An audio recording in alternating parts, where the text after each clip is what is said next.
Anak, kalau mereka tuh, belanja.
Ada di mana, Mas?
tambahkan aja dulu ya.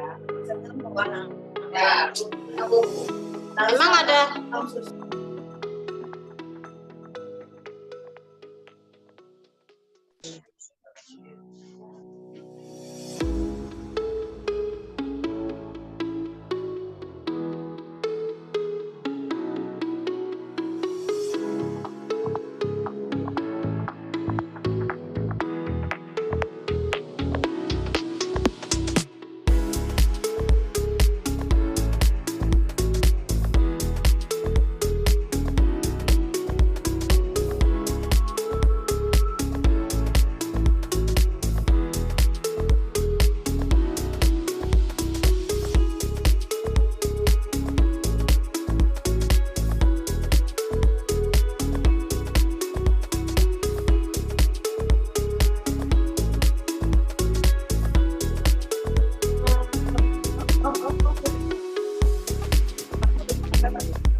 Tolong operator suaranya.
Institut Informatika dan Bisnis Dharma Jaya, perguruan tinggi swasta terbaik di Provinsi Lampung.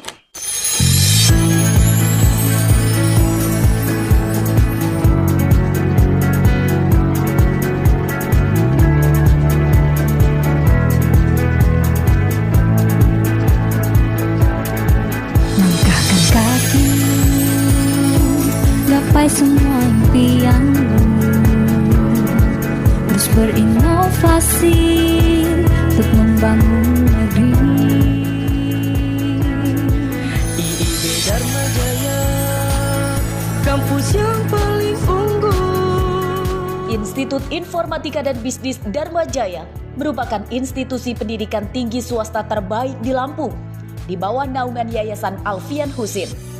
Berdiri sejak tahun 1995, IIB Dharma Jaya memiliki arti Dharma Bakti dan jasa Yonidar Alfian. Kampus biru IIB Dharma Jaya beralamat di Jalan Zainal Abidin Pagar Alam, nomor 93B, Labuhan Ratu, Bandar Lampung, Provinsi Lampung, Indonesia. Saat ini, institut swasta terbaik di Sumatera dan di luar Pulau Jawa ini memiliki 2 fakultas, yaitu Fakultas Ekonomi dan Bisnis dan Fakultas Ilmu Komputer, serta memiliki 2 jenjang pendidikan program sarjana S1 dan program pasca sarjana S2.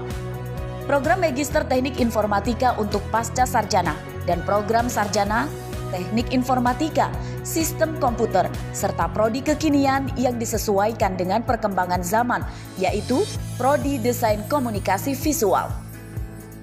Sedangkan Fakultas Ekonomi dan Bisnis terdiri dari Prodi Magister Manajemen dan Magister Manajemen Teknologi untuk jenjang pasca sarjana dan Prodi Manajemen, Akuntansi, dan Bisnis Digital. Bahkan saat ini juga, IIB Dharma Jaya menambah prodi baru, yaitu Desain Interior, Hukum Bisnis, dan Pendidikan Teknologi Informasi. Sebagai kampus Be Bold, Be Vibrant, Be a Technopreneur, banyak prestasi dan penghargaan yang diraih IIB Dharma Jaya, di antaranya Dharma Jaya, kampus terbaik untuk semua. Dharma Jaya, pilihan untuk kamu. Sambutlah masa depanmu yang cerah bersama kami, IIB Dharma Jaya. Dharma Jaya, kampus terbaik untuk semua. Dharma Jaya, pilihan untuk Anda. sebagai kampus yang mencetak generasi unggul, berwawasan global, dan bertaraf internasional. Saat ini, IIB Dharma Jaya memiliki program internasional kelas dan sebagai program internasional lainnya seperti Student Mobility, Joint Research, Program International Intensive Scholarship, dan Summer Program. IIB Dharma Jaya juga telah bekerja sama dengan 60 perguruan tinggi ternama di luar negeri, baik di Asia Tenggara, Asia, Eropa, dan Afrika. Kampus yang paling unggul dalam ilmu teknologi dan juga bisnis. Institut Informatika dan Bisnis Dharma Jaya memiliki fasilitas pembelajaran modern dan canggih, ruang pembelajaran yang nyaman, laboratorium komputer yang lengkap, dan berteknologi maju. Ruang dosen yang nyaman untuk bekerja dan konsultasi bagi mahasiswa bimbingan, serta ruang perpustakaan yang asri, nyaman, dan terlengkap dengan pelayanan yang ramah. Sebagai kampus yang memfasilitasi berbagai kepentingan mahasiswa dan seluruh sivitas akademika, IIB Dharma Jaya memiliki rumah ibadah muslim yang besar dan nyaman serta ber-AC.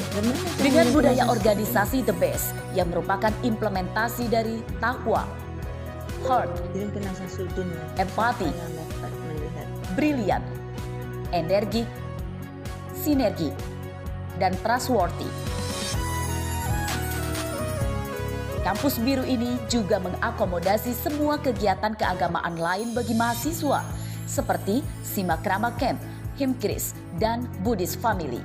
Sebagai kampus yang asri memberikan suasana kekeluargaan di kalangan mahasiswa dan karyawan maupun dosen, IIB Dharma Jaya juga memiliki fasilitas spot foto selfie maupun area berkumpulnya mahasiswa. Saat istirahat dan perkuliahan, mahasiswa kampus entrepreneurship ini juga memiliki fasilitas kantin yang komprehensif dan nyaman serta menyediakan berbagai kebutuhan mahasiswa. Bagi mahasiswa yang ingin menyalurkan bakat dan hobi videografi maupun podcast, IIB Dharma Jaya juga memiliki lapangan futsal, lapangan basket, studio podcast, DJ TV, radio DJ, serta meningkatkan kemampuan menulis mahasiswa melalui pelatihan jurnalistik yang dilaksanakan setiap Jumat petang. Banyak prestasi mahasiswa di bawah binaan Biro Kemahasiswaan Institut Informatika dan Bisnis IIB Dharma Jaya yang ikut menghantarkan mahasiswa IIB Dharma Jaya menjadi aset bangsa yang berwawasan global, berjiwa pemimpin, dan siap bekerja sebagai tim yang memiliki integritas dan berkarakter. Dan mengajak mahasiswa dalam kegiatan pengembangan karakter dan kemampuan soft skill seperti orientasi studi atau ORIS, program minat bakat. Banyak program keunggulan yang sudah dan akan dilaksanakan IIB Dharma Jaya sebagai kampus entrepreneur, bekerja sama dengan Apindo Lampung dan Direktorat MBKM dalam UMKM Merdeka, dan mencetak pengusaha-pengusaha muda bagi pembangunan ekonomi daerah atau nasional. Praktisi masuk kampus.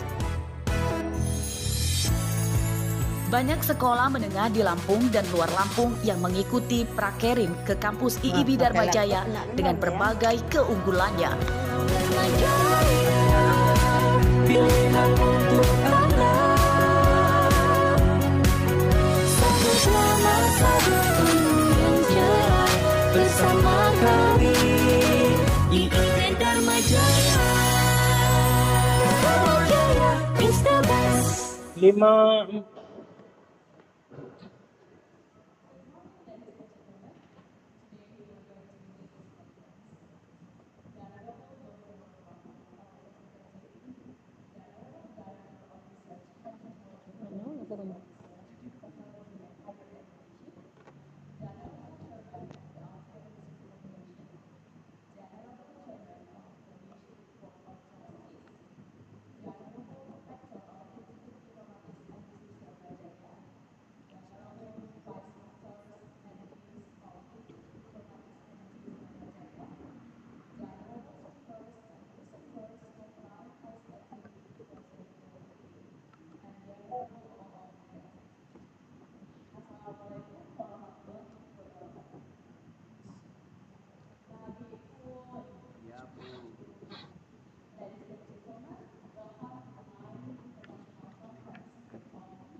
Nah, nih nggak bisa kembali nih.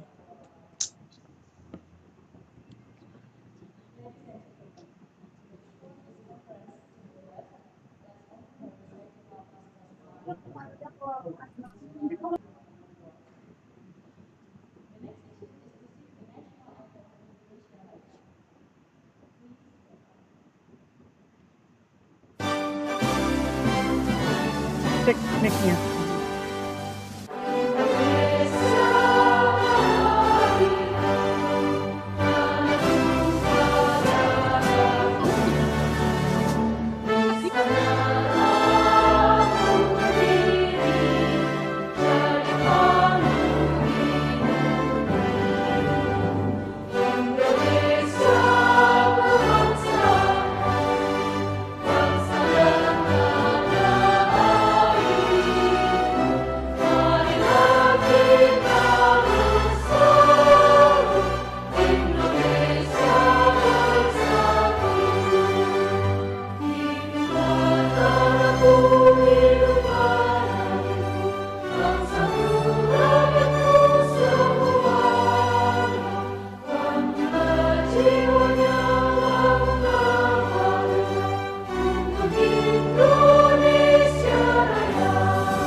Nggak ada suara, Bu. Operator, suaranya enggak ada. Nggak ada suaranya, Mbak. Bentar. Terus.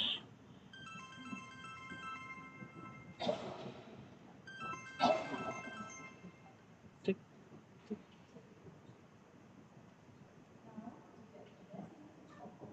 Gimana kita dengar nggak ada suara?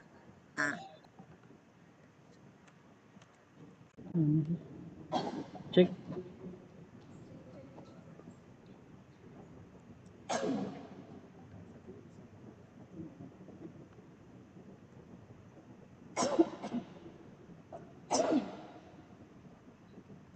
Coba sah.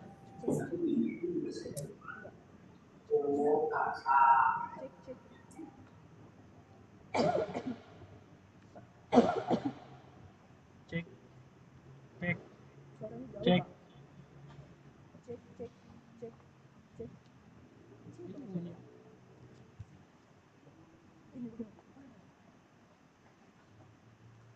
Hmm.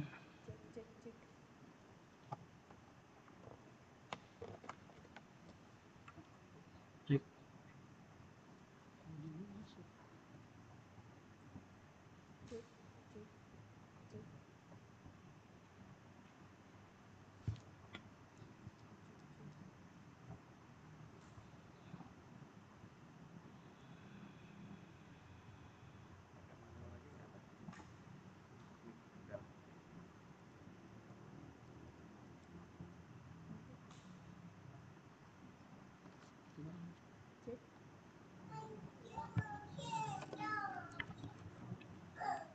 Cek.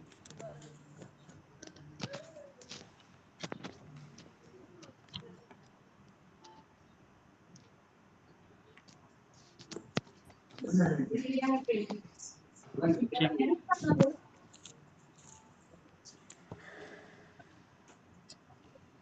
Cek. Cek. Cek. Cek. Cek satu. Cek. Cek.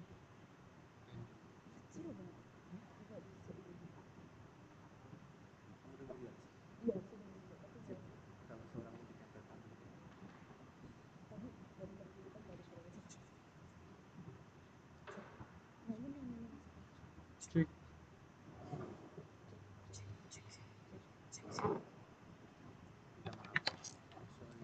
Terusan. Bentar.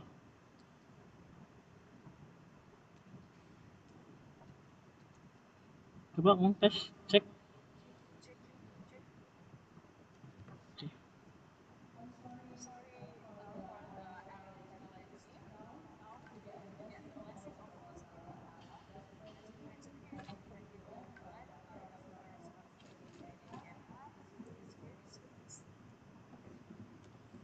Pakai S.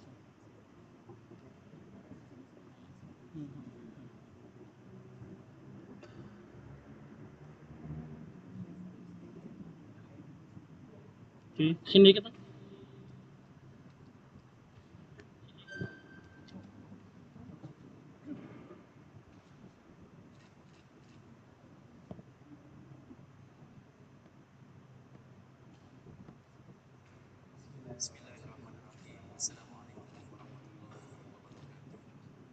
Waalaikumsalam.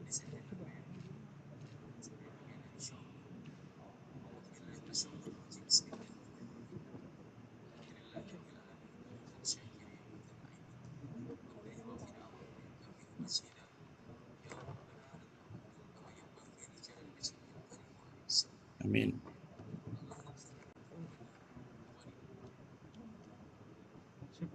Amin. Cek. Cek. Cek.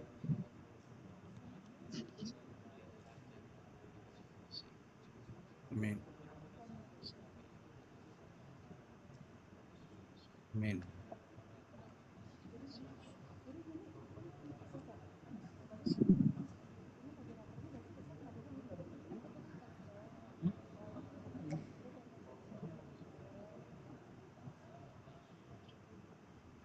Amin.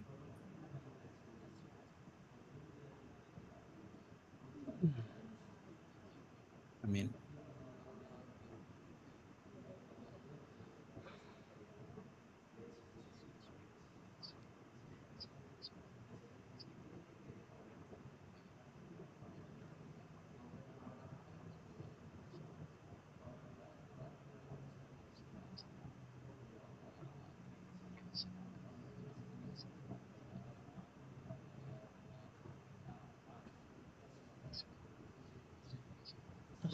Dicas.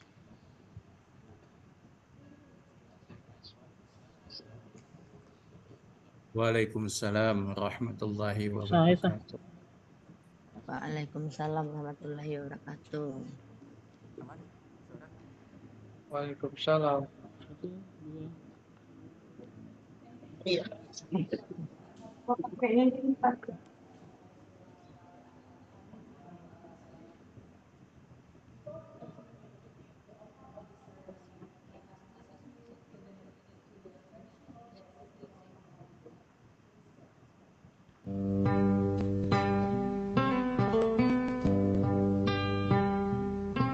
Dharma Jaya adalah salah satu institusi pendidikan tinggi swasta terkemuka di Provinsi Lampung. Berdiri pada tahun 1995 di bawah naungan Yayasan Pendidikan Alfian Husin, nama Dharma Jaya memiliki arti Dharma Bakti dan jasa Yunidar Alfian. Berawal dari niat dan ketulusan hati, serta dukungan penuh dari istri tercinta Hajah Yunidar Karim Alfian, seorang putra asal Lampung, Haji Alfian Husin SH, ingin mengabdi di daerah asal untuk meningkatkan kualitas sumber daya manusia, khususnya generasi muda, agar dapat berkiprah dan berkompetisi dalam rangka menghadapi era kesejakatan. Kemudian hal ini diwujudkan dalam pendirian Yayasan Alfian Husin melalui Yayasan Pendidikan Alfian Husin. Maka untuk pertama kalinya didirikan Lembaga Pendidikan Tanjung Karang dengan mendapat izin prinsip dan operasional dari Departemen Pendidikan dan Kebudayaan Provinsi Lampung untuk menyelenggarakan kursus komputer dan program pendidikan 1 tahun. Dengan perkembangan lembaga ini, serta pesatnya tuntutan masyarakat Lampung, maka pada tanggal 5 Juni 1997, didirikanlah Sekolah Tinggi Manajemen Informatika dan Komputer Dharma Jaya, yang pada saat itu dikenal dengan STIMIK Dharma Jaya. Bersamaan dengan usia yang ketiga tahun dan terus-menerusnya pengembangan pembangunan gedung perkuliahan dan pengembangan sarana pendukung lainnya, maka pada tanggal 6 Juli tahun 2000 berdiri kembali Sekolah Tinggi Ilmu Ekonomi Dharma Jaya atau STIE Dharma Jaya. Dharma Jaya terus berbenah untuk menjadi lebih baik dalam memposisikan diri sebagai perguruan tinggi yang concern dengan perkembangan informatika dan bisnis. Tanggal 20 Agustus 2008, status TIMIK STIE Dharma Jaya berubah menjadi Institut Informatika dan Bisnis Dharma Jaya. Perubahan status ini membuktikan bahwa Dharma Jaya diakui mempunyai keunggulan di bidang informatika dan bisnis, serta merupakan wujud kepercayaan pemerintah pusat kepada Dharma Jaya.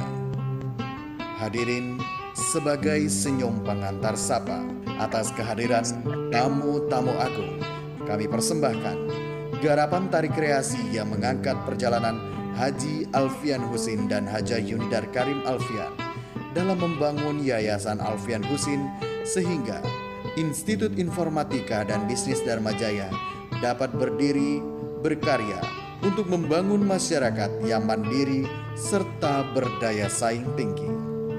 Hadirin yang kami hormati, terimalah persembahan kami, Tari Suluh Lampung, yang diangkat dari biografi Haji Alfian Husin dan Hajah Yunidar Alfian.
Waalaikumsalam.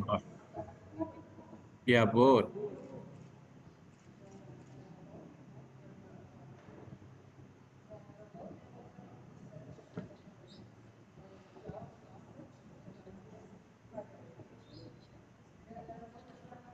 Bahasa Inggris.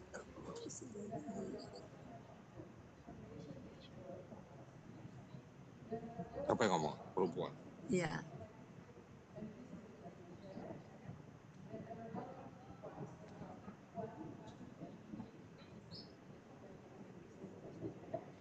Darma Jaya bahasa Jawa. Bahasa Inggrisnya bahasa Jawa. Lah. Nggak kenal ibu yang ngomong.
Siap.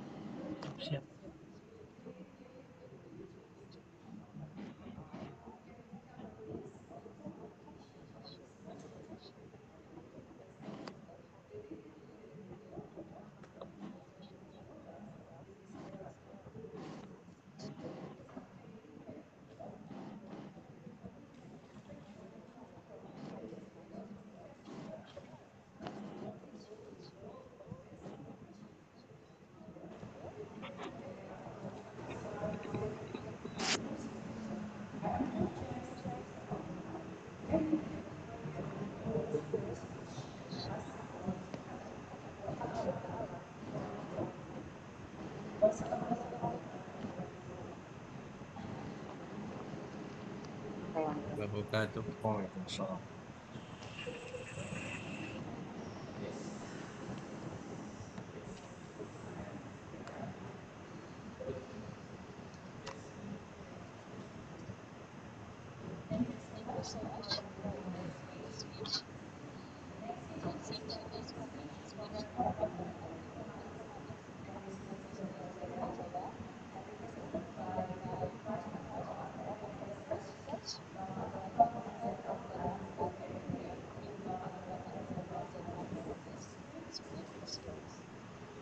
Thank you very much.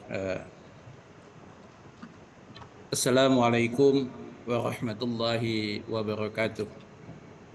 Alhamdulillahi rabbil alamin. Wassalatu wassalamu ala asrafil anbiya wal mursalin wa ala alihi wa sahbihi ajmain. Allahumma salli ala Sayyidina Muhammad wa ala ali Sayyidina Muhammad. Wish you are in the best condition. Tabib Bun, the Honorable Governor of Lampung, the Honorable Director of Research and Technology, Ministry of Research, Technology and Higher Education, the Honorable Chairman of the Alfian Hussein Foundation, the Honorable Chairman of the Foundation Board of Trustee, the Honorable Vice Rector 2 and 3, the Honorable Deans of Faculty, the Honorable Speaker and Presenter, the Honorable all our guests. Ladies and gentlemen, we thank to Allah Subhanahu wa Ta'ala for His grace to all of us. Thus, we are in 9th International Conference of Information Technology and Business, ICITB, entitled Gateway to the Future Business with Open AI. We also offer our prayer and greeting to our Prophet Muhammad Sallallahu Alaihi Wasallam. We look forward to his shafa'ah in Yaumil Akhir. On this occasion, allow me to thank to all speaker and presenter, namely Prof. Helen Kabalu, Professor at School of Accounting, Economic and Finance, Faculty of Law and Business, Curtin University, Western Australia, Assistant Professor Supatana Niruka Napon, Doctor Engineering, Director of Master Program in Electrical and Computer Engineering, Transit University, Thailand, and Dr. Firmansyah Ye Alfian, MBA, MSc, also present speaker. Also, what I like to thank the community for providing this conference, and I don't forget to also thanks to Chairman of the Alfian Hussein Foundation, who has provided the time and place so this activity can run as we hope. Ladies and gentlemen, in the digital area, the business need to increase awareness the market environment. It is because to change more rapidly than its previous decade. Through this view, several organizations have adopted new technology designed to gain high performance and competitive advantage. Among the advances, artificial intelligence, AI, has held an important position and attracted the attention of the researcher and industrial sector.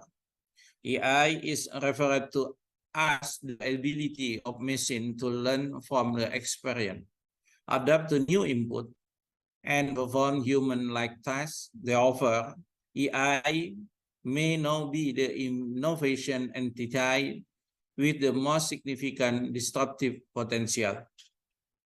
Likewise, AI is a fundamental multi-purpose technology, especially with the regard machine learning tools. The use information technology by business as a strategic instrument is not a current phenomenon, but the correlation of the use of AI technology with organizational strategy. So it is much more complete than the other technology, while AI application can achieve function that require connection. Ladies and gentlemen, Institut Informatika dan Bisnis Dharma Jaya need to be the main driver in technology and development, especially in Lampung and Indonesia. AIB Dharma Jaya, which is the private university in Lampung, is committed to improve the quality of research, especially in the current digital era. Improving the quality of research and innovation development needs to improve the standard of living of people in Indonesia in global competition. In addition, a stimulus system among us to need that can stimulate technology development in the form of protection intellectual property right, the resulting from the research. Ladies and gentlemen, in the closing statement, let me congratulate you are doing the 9th International Conference of Information and Technology and Business ICITB 2023, entitled Gateway to the Future Business with OpenAI. Hopefully, what we produce from this conference can continue and sustainability for the welfare society, and thank you. Especially from Indonesia, I special thank for Professor Helen Kabula from Western University, Western Australia, and Professor Supata Nikop Kampon, Doctor Engineering from Ransit University, Thailand. Thank you. Wassalamualaikum warahmatullahi wabarakatuh. Waalaikumsalam warahmatullahi wabarakatuh.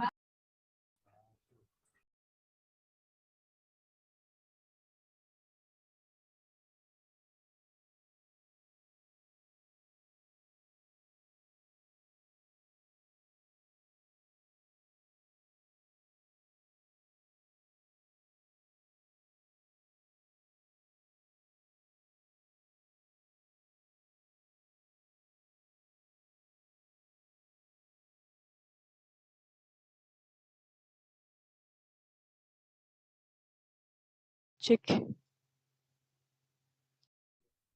Thank you very much to Bapak for the outstanding speech. Now we are in closing session. Finally, let's close this opening ceremony by reciting lafaz Hamdalah. Alhamdulillahirabbil alamin. Ladies and gentlemen, we are done in opening ceremony.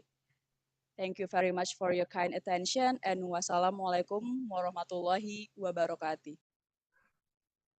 The next session is the main session, the seminar of 9 ICITB 2023, Gateway for the Future Business with OpenAI. And that will be delivered by the all speakers. The first speaker is Professor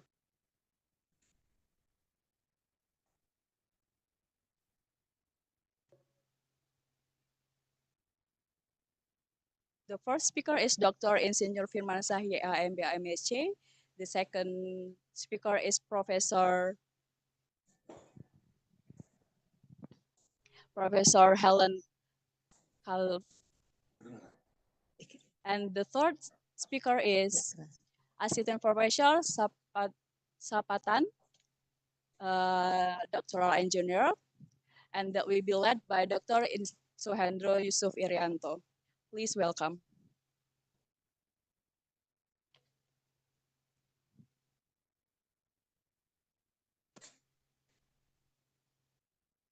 Hello, thank you very much, Ms. Risa. Yes, Pak. Okay. Dr. Okay. Sohendra Yusuf Irianto. Time is yours, Pak. Thank you. Can everyone hear me? Yes. Hello? Clear, Doc. Okay, thank you very much. Thank you very much. Hello, everyone. Ladies and gentlemen. I hope how are you today? I hope everything okay, everything healthy and wealthy. In this morning section of people, I want to introduce myself. My name is Suhendro. I am hello. Hello, I am Suhendro. I am Suhendro Irianto. I am staff of the research and community service at Informatics and Business Dharma Jaya, and I'm going to be moderator in this morning section. In this International Conference on Information Technology and Business 2023, November 21st, 2023, Bandar Lampung, Indonesia. In this conference takes the theme Gateway to the Future Business with OpenAI. This theme invite participants or journey of the international business and even artificial intelligence. It is embodies the excitement of the unlocking new possibilities, fostering innovation, and navigating informing commerce with the informative event on OpenAI. The conference promises an exploration of the integrating advanced technology into business, paving the way or future where intelligent entrepreneurship seamless coverage. Okay, people, I start. I want to welcome to three our speakers. Our speakers, first our speaker is Dr. Engineering Firman YAMPA MSc. Halo, Pak Rektor, apakah sudah join? Oke. Okay. Second speaker is Professor Helen Caballo. Hello, Professor. Are you? Yes. Hi. How are you? I'm here. How are you? Yeah, I'm fine. How are you, Professor Helen? Fine, thank you. Thank you very much. Yeah, thank you. And the third speaker, Assistant Professor Supanan Nikro Kanapon. Hello. Hello, good morning. I'm here, Supatana. Dr. Supatan. Oh, thank you very much. Nice to meet you, Dr. Supatana. Okay.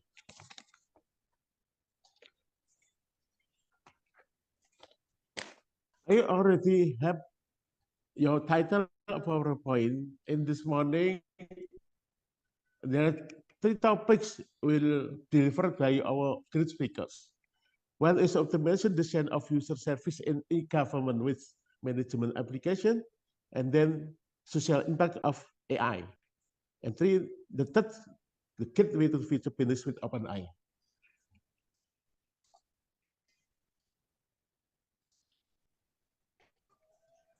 Audience who I part of, and the discussion about to begin.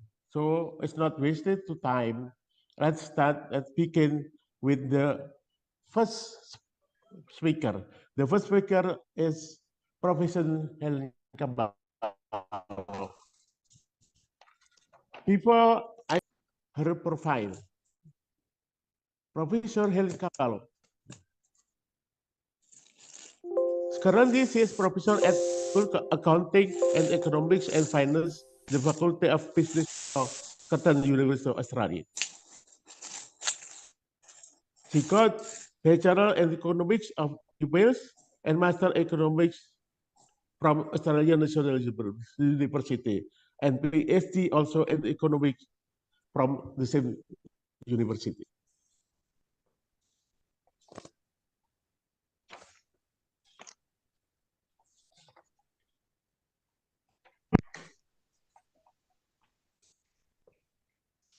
Professor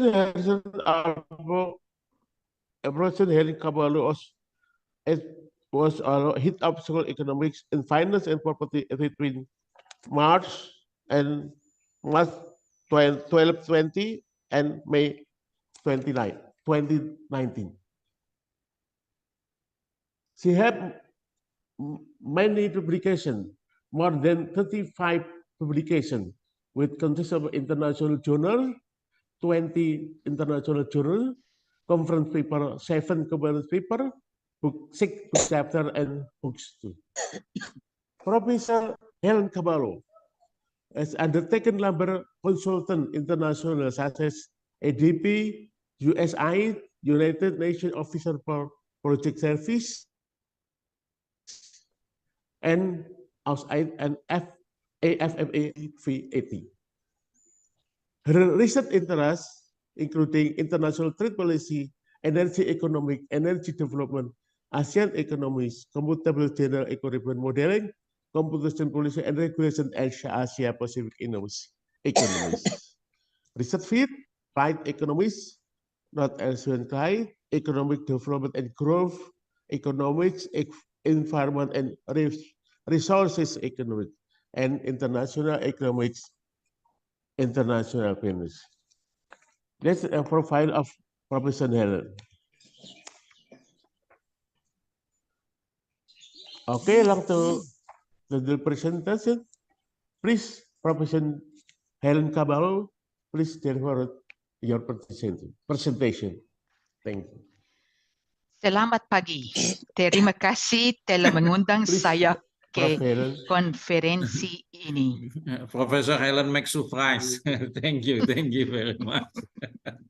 Suatu kehormatan bisa berbicara di event yang penting ini. That's artificial intelligence for you.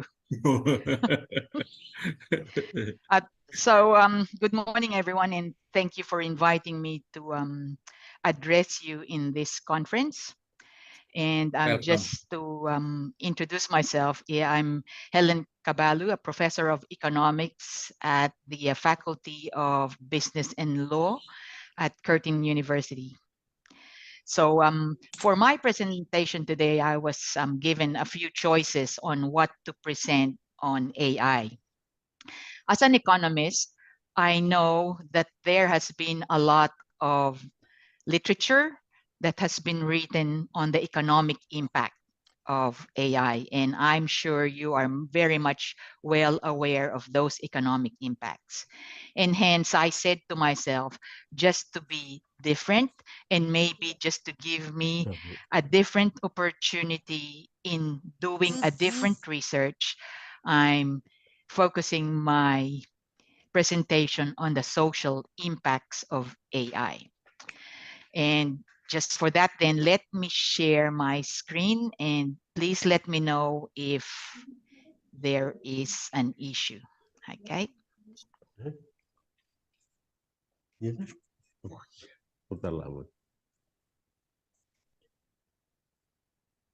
Are you seeing my screen? Not yet.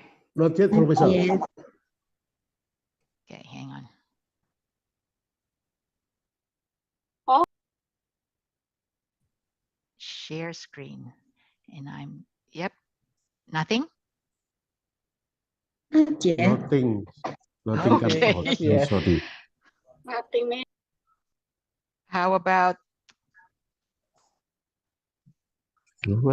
yeah, how about that? Yeah.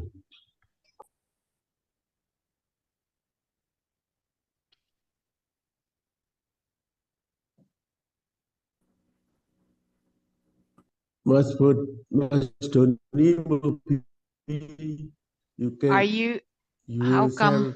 share to Oh, hang everyone. on. Here it is. Here it is. Are you seeing it? Oh yeah. Okay. Yeah. Okay.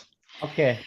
Okay. So yeah, now just the background of that is Curtin University. It's our normal template for our PowerPoint presentation.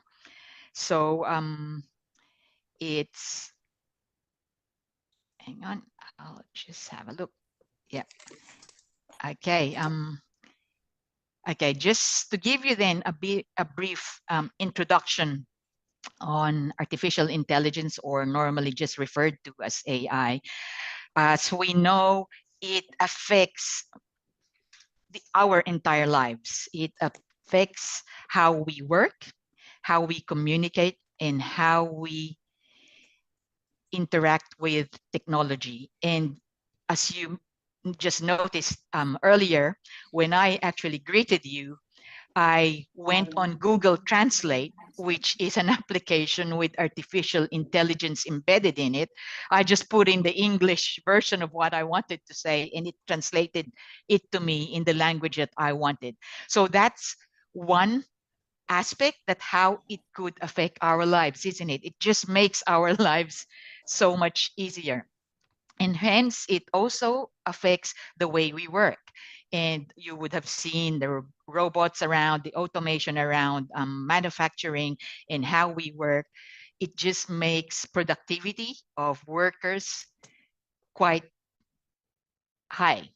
So there's an increase in productivity. And when there is an increase in productivity, as we know in economics, there is an increase in output and production of manufacturing firms.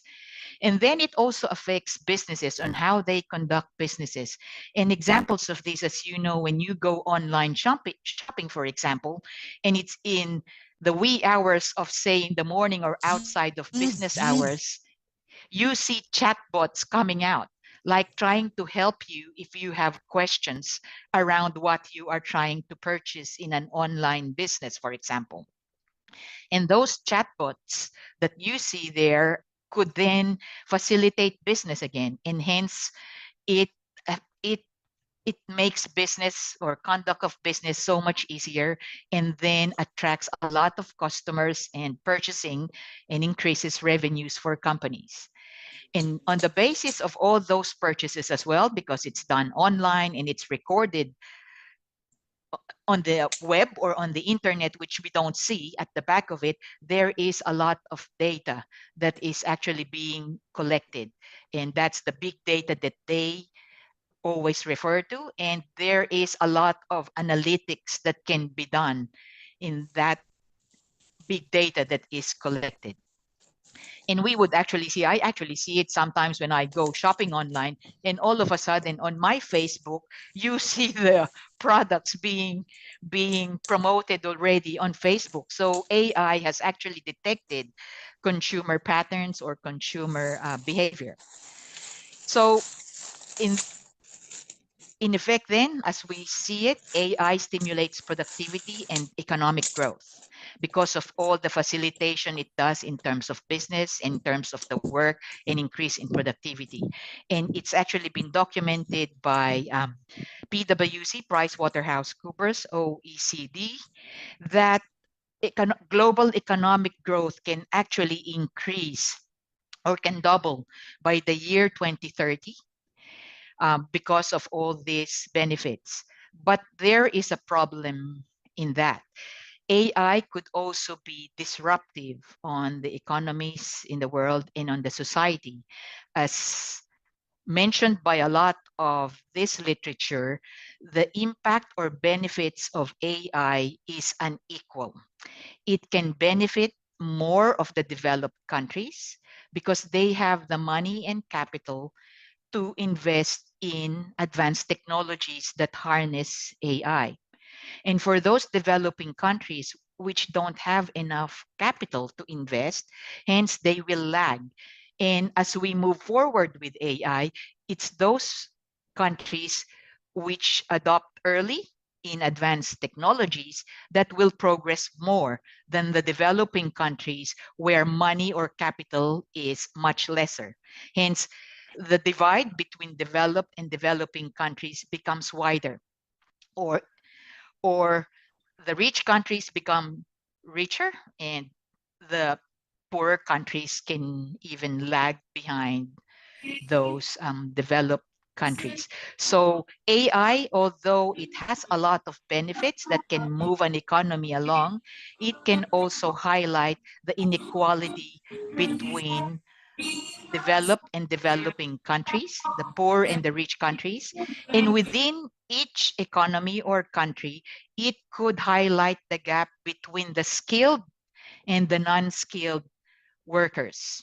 Hence, those highly skilled workers with AI technology, AI skill sets in them of, say, how to use those algorithms, how to use computers and automated machinery, they will be the ones who will benefit more from AI and hence will probably get higher pay, higher salaries compared to the ones who are unskilled in the use of AI technologies. Hence, it then worsens inequality within a country as well. Okay. Okay.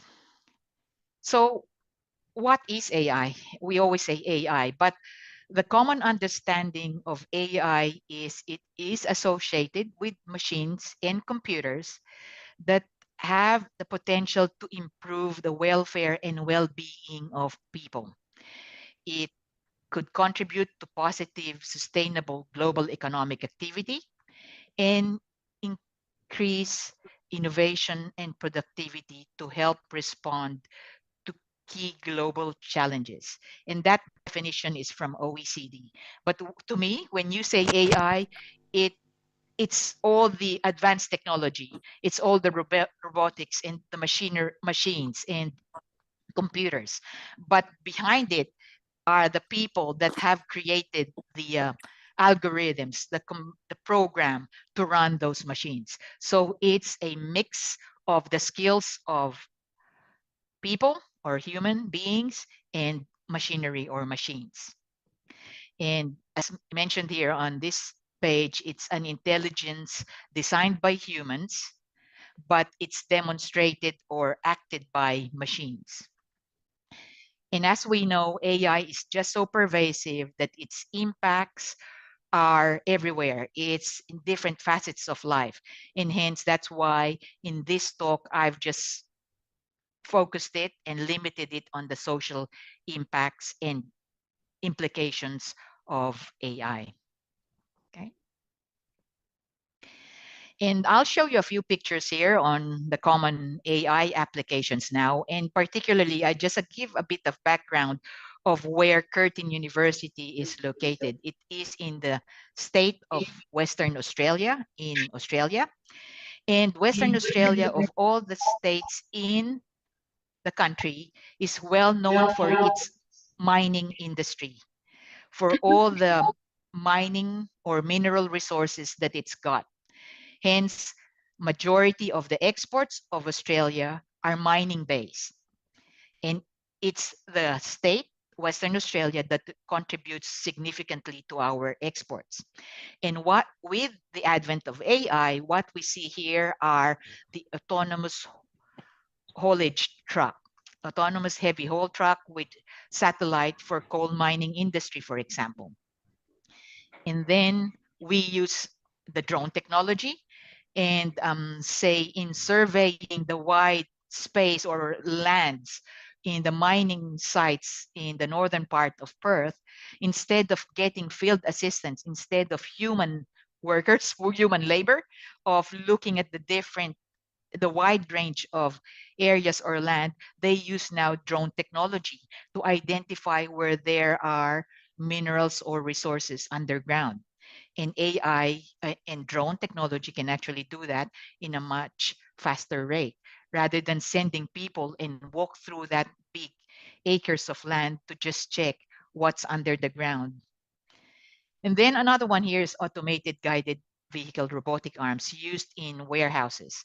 Instead of humans doing this instead of labor, then they use robotics.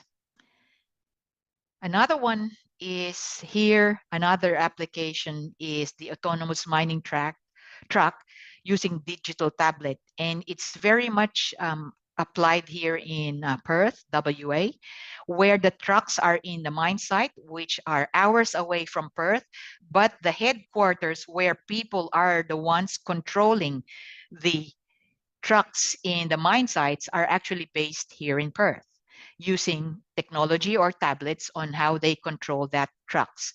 And hence what you can see here is it's not totally the eradication of labor, but it's a different skill set that is needed, isn't it? Like to control this, Kemarin to itu lu tahu control nggak the Kak, gua digital tablet, malang you kabut. need a Ada different set polisi datang itu of gila ya. skills.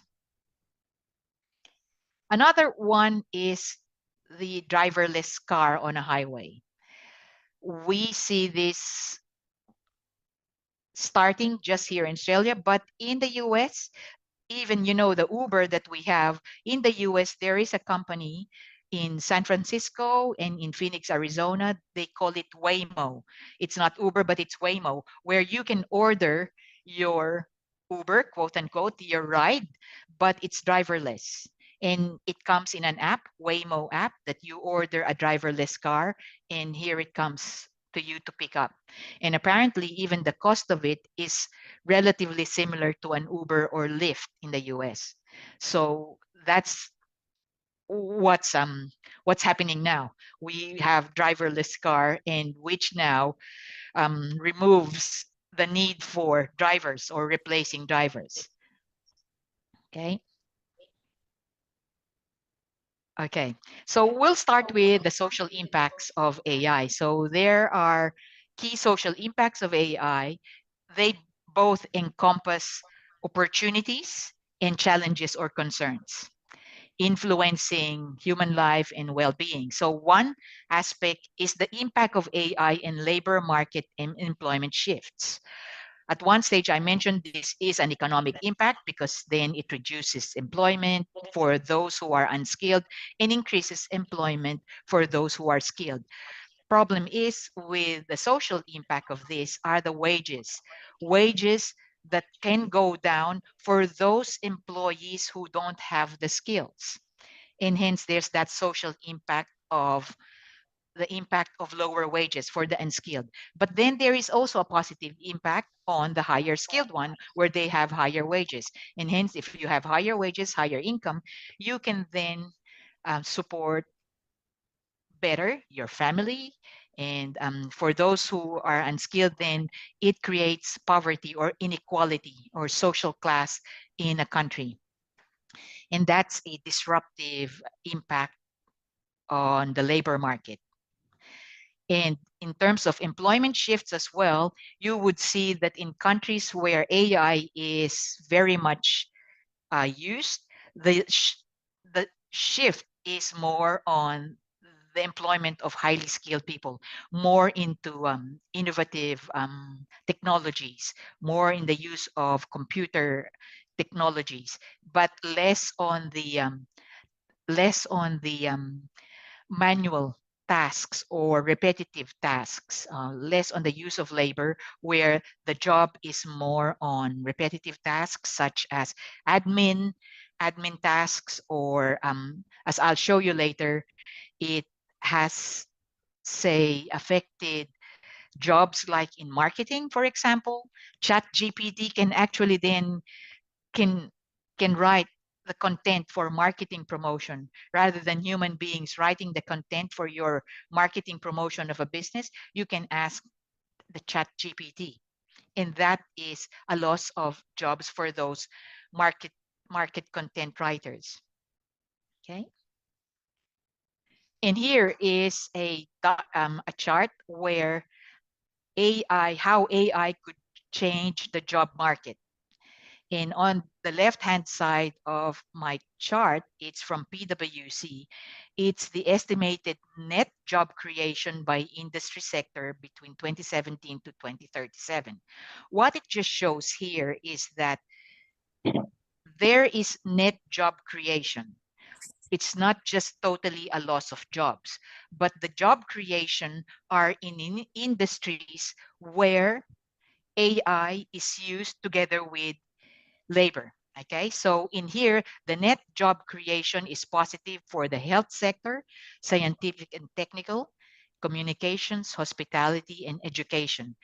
But then it is a net job creation for those industries which are administrative and support services, wholesale and retail, construction, financial and insurance, public administration, transportation, and manufacturing.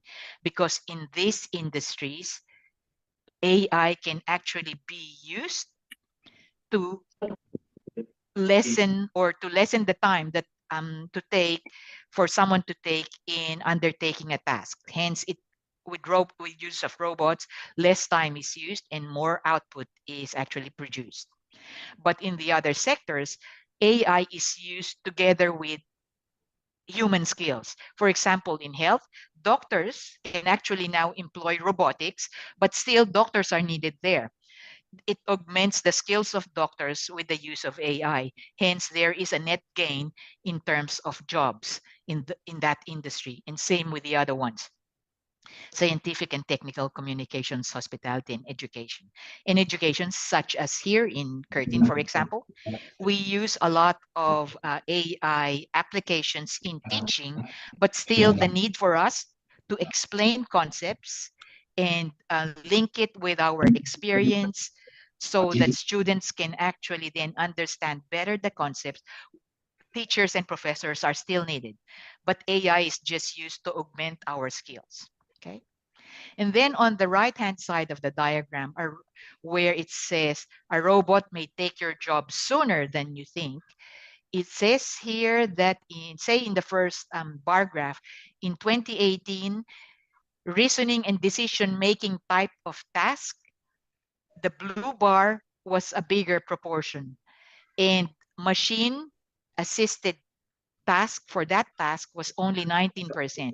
But in 2022, you'll see that the human activity in terms of reasoning and decision making has been reduced, and then the machine assisted task for reasoning and decision making has increased to 28%. And same goes for the other tasks. And you will see, say, in the last bar graph, information and data processing, for example, in 2018, 47% was done by machine. And then in 2022, it has increased to 62% done by machine in the area of information and data processing type of task. And you'll see in the other bar graphs, everything has increased for machine assisted tasks in all of these different kind of activities. Are there any questions at this stage? Okay. And hence here in this graph is just the share of industry employment exposed to automation by AI in the US. Okay, so in this graph by Goldman Sachs, and this is in the US, it just shows how much percentage, 46%, is exposed to automation or AI in the area of office and administrative support. And you'll see here that at the bottom of it, only 1% is exposed to AI in the area of building, cleaning, and maintenance. And in the middle of it, you'll see that, for example, architecture and engineering, 37% of it is exposed to automation by AI. But what this is saying is that routine tasks such as document writing or drafting or data entry or working with numbers or data, which computers can actually learn and do at a faster rate, are exposed to automation or to computer use. And say even with management, when there is drafting or document writing there, then there is part of management that is exposed to AI. So that's why in management, there's 32% there. But what it also shows us that, say, even in the building cleaning and maintenance, a lot of it, only 1% is actually exposed to AI. The reason is, say, even in building, even say in construction, how can you ask a robot?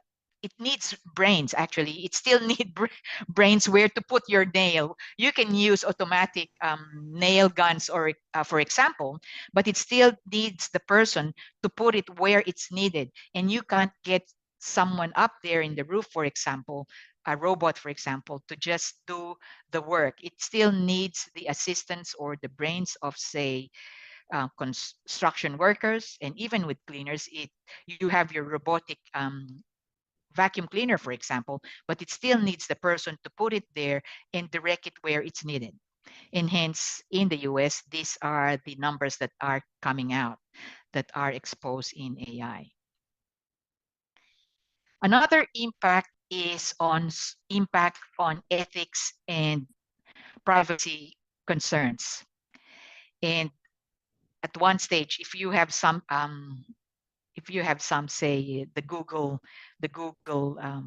Home at home, sometimes people say, oh, this Google Home might be detecting what we're talking about, might be detecting the conversations. When we talk about bank accounts, for example, they might be recording it.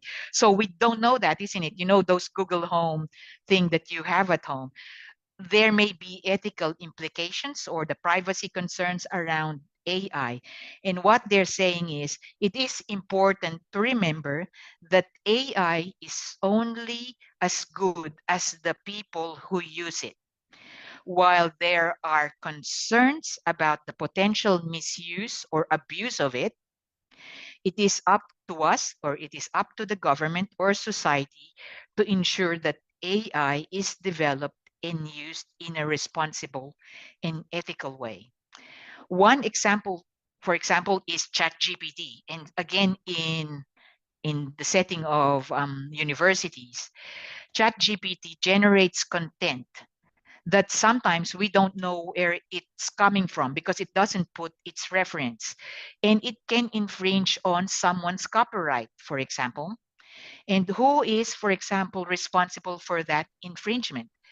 Is it the user, or is it the AI system that developed the ChatGPT? Or is it the data source that trained the system? So who do we know? Who do we sue, for example, in terms of this ethics, the copyright? We just don't know, isn't it? There are not enough guidelines by governments on how to address infringements of copyrights. We just don't know who to see. And even with, say, those driverless cars, what if the driverless car hits someone on the road? There's injury there. Who does the person sue? Is it the driverless car where there's no one there driving it? Or is it the one who developed the driverless system? So in a way, there is that problem. And we still don't know how to cope or address those challenges and the impact on ethics and privacy. Another impact on social class, which I mentioned earlier, it's just that the digital divide, or AI, actually exacerbates or worsens existing social inequalities among countries, or within a country between individuals.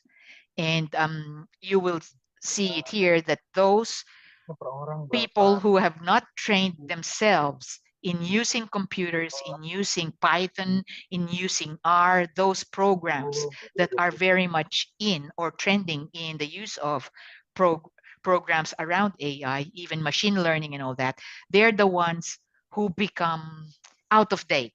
They need to retrain, and they're the ones who probably could lose their jobs in the future. Okay, so that's the impact on social classes, or on just with individuals in itself. in a country. Another one is the impact on social interaction and behavioral changes. We've actually seen this just with the use of virtual assistants. Before, when I want to do something on a concept, I go to the internet and go on Google and just research on it. Now, people can just go on Siri. Siri, they'd say, hey, Siri, can you give me an information on this? Or they can actually just go on ChatGPT just to give them a background on a topic. They don't have to plagiarize, for example, because that's an infringement of copyright, but at least just for their benefit, ChatGPT can quickly give them a background on a topic that they want to research on. And it just makes our life easier, isn't it? Before, you have to go to a computer, and if you don't have Wi-Fi at home, you have to go to an institution, to the library or something, and then research there. Now, it's just even just on our mobile phone. You can just ask Siri to give you an answer.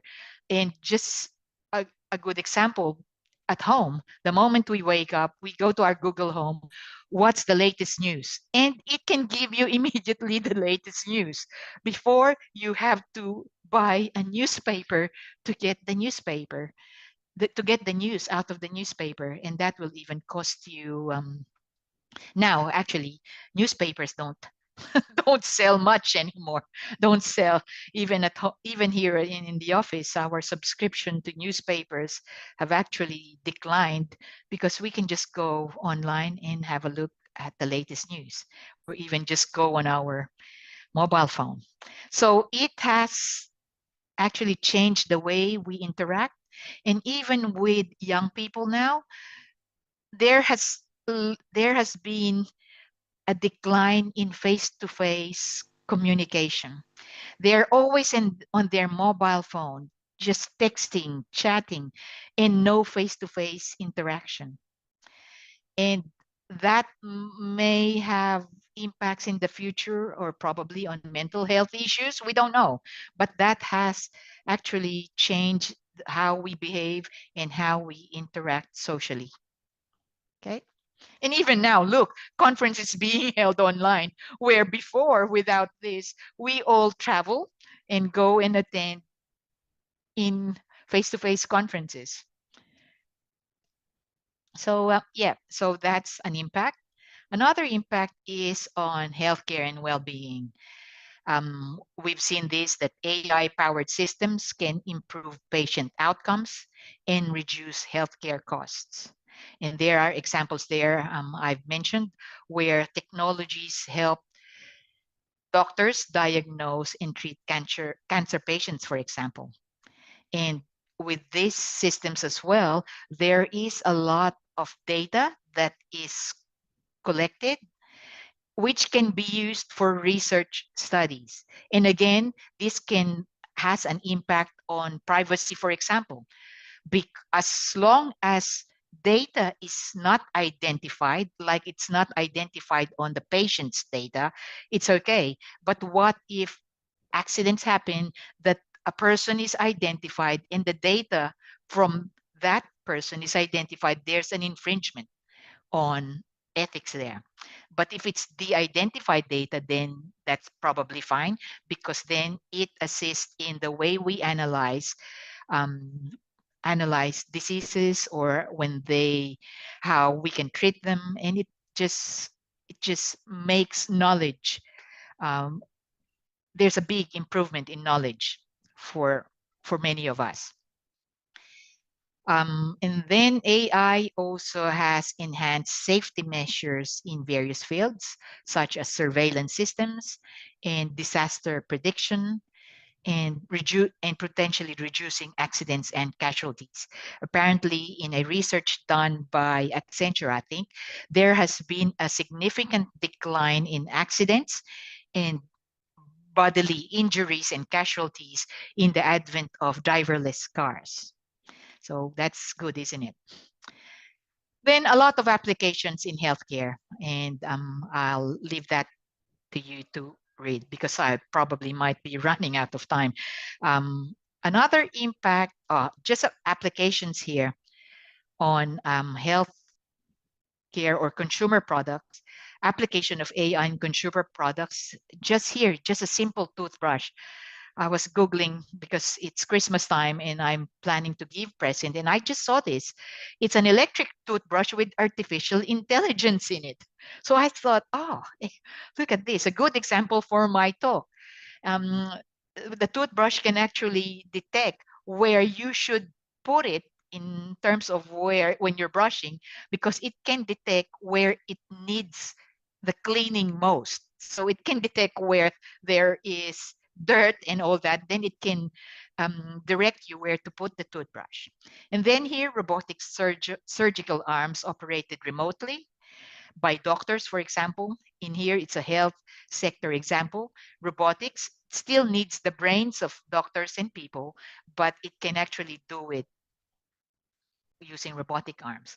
Another one is in terms of security, biometric retina scanner being used for surveillance. Like you can't enter a place without putting your eye in it, and then that's security for you. And even in our phones, you can use facial recognition now, or handprint recognition, instead of just plugging in your passcode or your PIN. Okay. So another impact is on education and accessibility. I mentioned it has made our lives as professors easier, because say here in Curtin, we use a platform, Blackboard. On Blackboard, that's where we upload our lectures. In terms of the handout, we can upload the document and we can upload our recording. Before, without this platform, Blackboard, for example, you distribute your notes, isn't it, by hand. We print it, and that's a cost on paper and the environment and the printing cost and all that, and then you distribute it to your students. Here, you don't need to do that. You just let them log into Blackboard and they can get our handouts. And even with lectures, if they miss out on our face-to-face lectures, then they can go on Blackboard and just watch our lectures. But even that then has changed the behavior of students, or the way they interact. They don't talk to us anymore. They just go on there and watch. And hence, there has been a huge decline in student engagement as we see it, because attendance, for example, is not as high as before, because they know they can access it online. But for us professors, it has made our lives easier. And again, in terms of education and impact or accessibility, learning, because it's all online now, that even those ones who have got reduced accessibility due, say, for example, to disability, or for example, can't take any form of transport to come to university, there are a lot of online courses. So that's one good impact for those who have been excluded before, socially excluded before, have now access to education. And it also has enhanced digital literacy, which is the necessary skills and knowledge that are needed for AI now. So because now, even in economics, we just don't teach the theory around fiscal policy, macro policy. We embed the use of econometric software that are publicly available. They don't even have to buy it. It's the use of R in terms of econometrics, for example. You don't even have to buy the software. R can actually be programmed, and we teach that. So it has improved the skills of students, which I didn't learn before during my time. Another one is the benefit on impact on agriculture, for example. There is AI in terms of precision agriculture and the autonomous use of machinery. and just contributes to productivity and efficiency in farms, and also results in higher yields, reduced manual labor, and improved economic outcomes for farmers, which has positive impact on their livelihood. It still did not remove their jobs because they own the farms anyway. So, but still, it just made their lives easier because of the efficiency and productivity gains.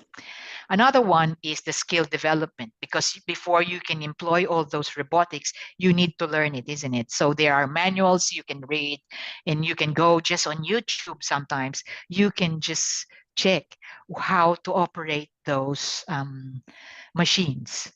And it's the adoption of AI in agriculture that creates a lot of opportunities for skill development in rural areas. And if the government is supportive, it can actually offer training programs, focus on AI and agricultural technologies, which would empower local communities and enhance employability. I'm sorry, Prof. Helem, excuse me. I'm sorry, I didn't tell you that you only have 30 minutes. Okay. So you have 5 minutes left, please. How many? 5 minutes left. Okay, very good, very good. I'm slide 15. Okay. So this is just more of an example of how AI is applied in agriculture. So I've got a few examples there on agricultural robots, crop and soil monitoring, and predictive analytics. And finally, now we're on last two slides are my conclusion and policy implications. While we know that AI has a lot of remarkable opportunities for progress and a lot of gains that you can have in terms of their application, they also highlight some concerns. And we must, for countries and governments, must prioritize ethical AI development. We need to ensure transparency and accountability and fairness. Hence, the fairness is very important there, so that majority of the population can gain from the benefits that it actually creates. It's not just for the rich. You want that everyone needs to get involved and engage in it, but it's through programs in education, upskilling, and also through proper regulations and safeguards that would not discriminate people or allow harmful AI applications. And here, just my last page there, or my last slide, are countries which have advanced in terms of their frameworks. Like Canada, EU, and Singapore have already developed frameworks to govern AI development. And the US and UK have launched, and Germany have launched programs to retrain workers. So this is about education and retraining. And then for companies, tech giants like Google, Microsoft, and IBM have established ethic boards to oversee AI development. And then for China, for instance, has set regulations for AI use in areas like autonomous vehicles and facial recognition. And that's about it for my presentation. Sorry if I exceeded the time for my presentation, but yeah, happy to address any questions later. I forgot to tell you before. No, that's all right. Thank you very much. Thank you. Yeah. Yep. I'll stop. Thank you very much for excellent talks, your talks. Okay. Before, actually, I wish to invite everyone to ask, to participate, to ask or comment about Professor Helem talks. But actually, I'm sorry to everyone. Open session, question and answer will be delivered after three great speakers finish the delivery, the talks. Okay, I'm sorry for the inconvenience. Now next, but before we start the next speaker, Let us give applause to Professor Helen Caballo. Thank you.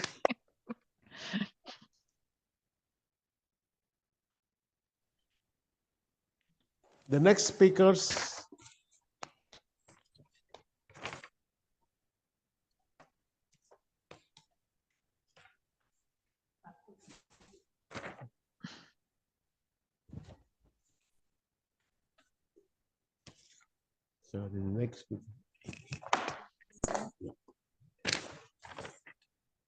the next speakers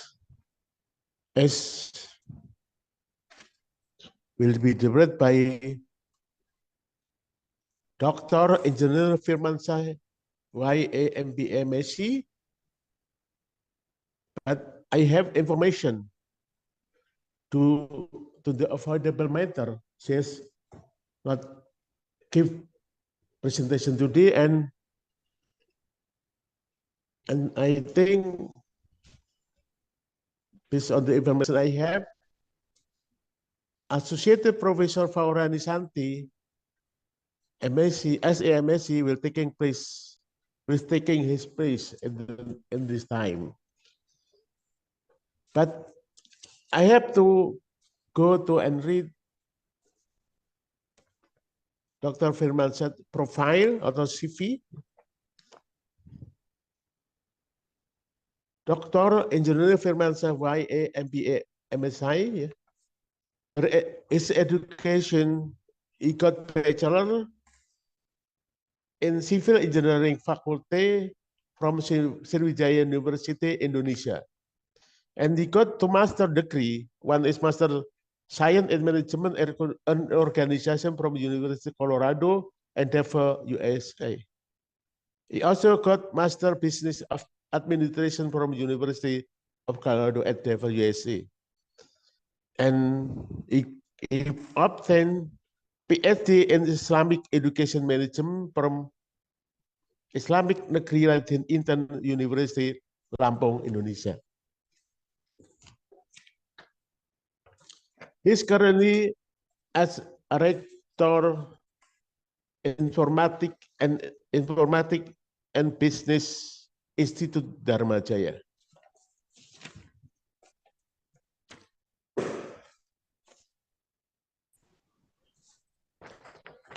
His interests cover in such role of media, role of social media, liquid culture, the good state act in using AHP, the best land selection, and business strategy and supply chain. Many publications he has produced, such as rule of social media marketing to enhance the supply chain and business management, liquid culture of somatic embryogenesis cell, proliferation of sugarcane, saccharum organism. There are many positions that he holds right now, but like I will said before, because he is not able to have presentation right now, so please, Associate Professor Faurani Santi will give the talks to replace Dr. Firmansyah. Please, Dr. Faurani. Thank you, Associate Prof. Oh, I'm sorry. Sorry to tell you, I forgot.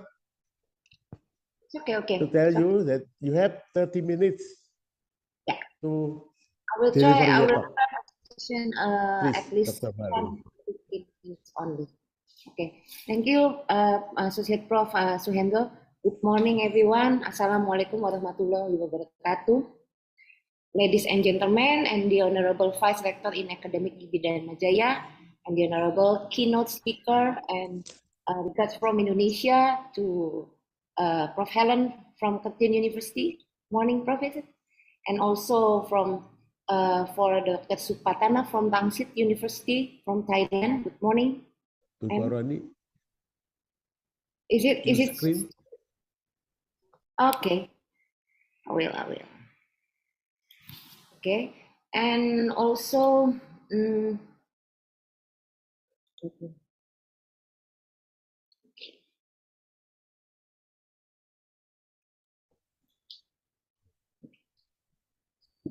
also the honorable of all the participants that I am proud of today.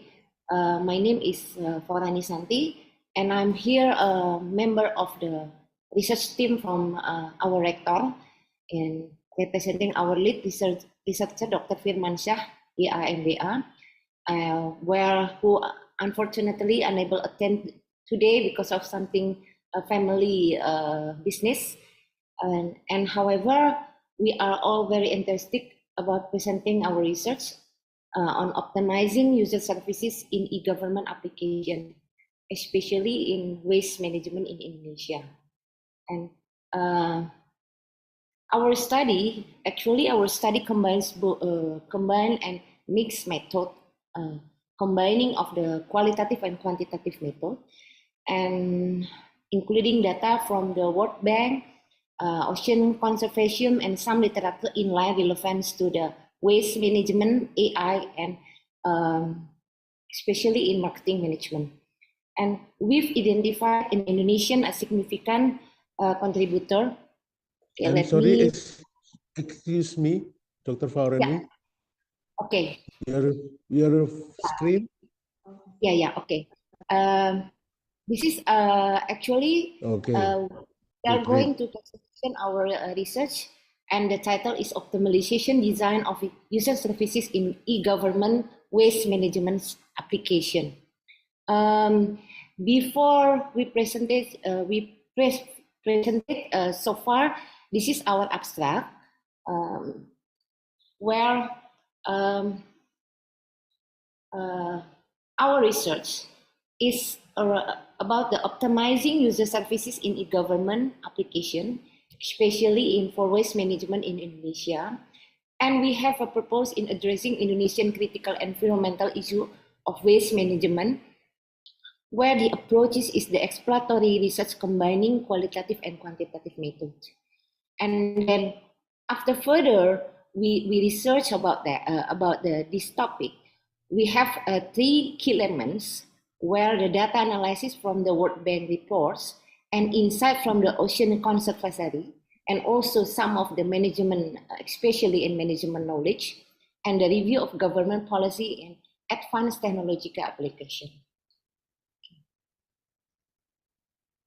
Now we are going to the background. The Indonesian faces a significant challenge in managing waste. We can call with the bank sampah, especially plastic, which often ends up in the ocean, where it can be recycled in nature. But however, this problem also presents as the opportunity, and properly managed waste can be valuable resource. Our government policy are now steering towards sustainable waste management, and believe that the application of the technology, particular using of the technology advancements as an AI, can play a pivotal role in this transformation. So this is our background for our research. And the problem statement, we can find it. There is an inadequate waste management system leading to the environmental degradation, and also impact of the public health, environment, and economic. As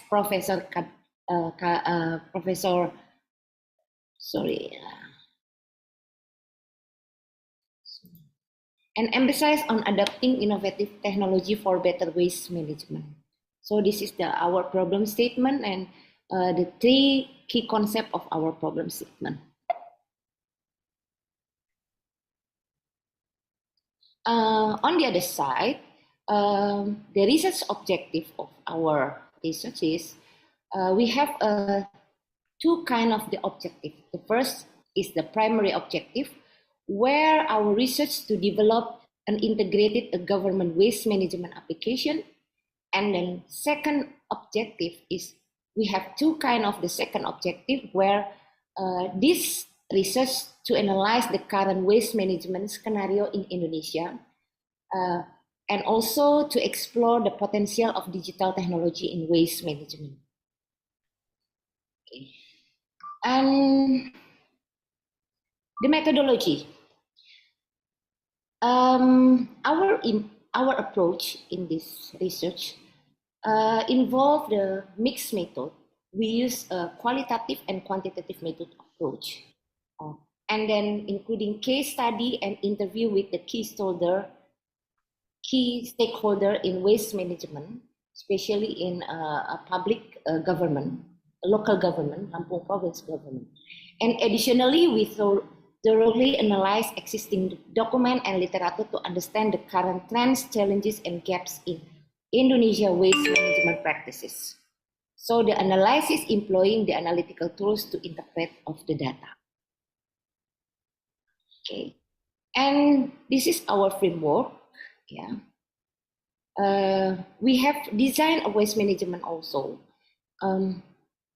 This is our framework of the waste management based on AI prototype. Whether the step of our framework is the process of how to create the prototype for the next our prototype, the application. Before we go into the prototype, of course, we need to design a waste management application based on artificial intelligence first, and then to design an effective AI application. Of course, it's crucial to comprehensive data. We need the data, where the data includes the geographic information. We need a demographic data also, and specifies about the waste production, the flow of and the process of the waste production. And because this research is multidisciplinary area, we have a team. We have 4 teams, where 3 comes from the economics and business management, and we also have a member from the computer science. Of course, we try to design, as not only for the basic research, but we can how this the research can be designed of the platform itself. And then a user-centric design is also key, ensuring the application is tailored to the habits and preference of its user. And then we look at we can combine of the serve call concept on this application to process and to run out.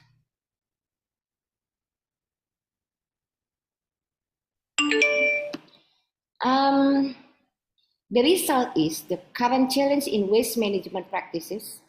Of course, this is the blueprint. Our blueprint for this AI power application requires diverse data types like user demographic, waste location, and financial transaction.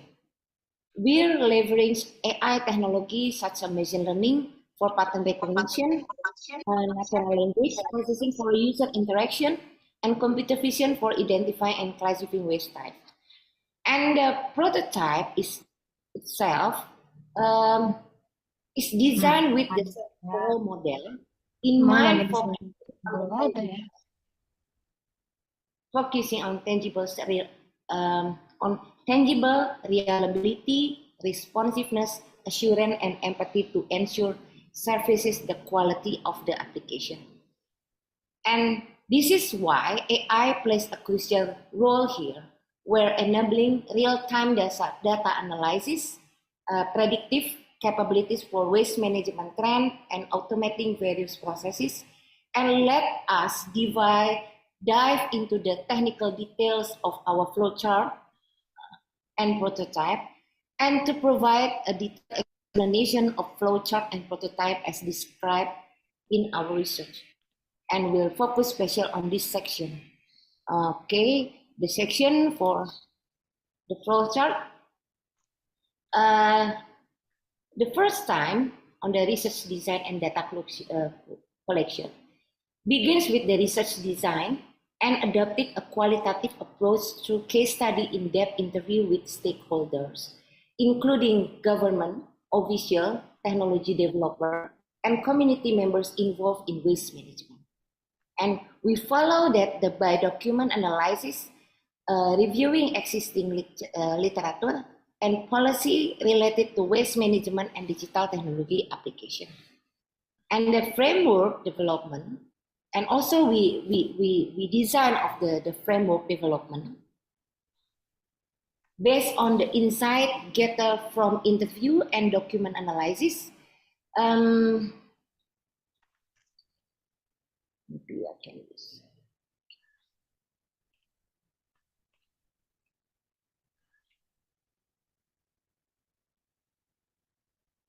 Okay.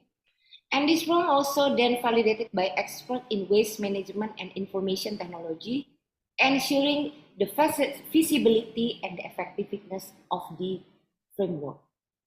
And then the prototype itself, for the development and testing the prototype, we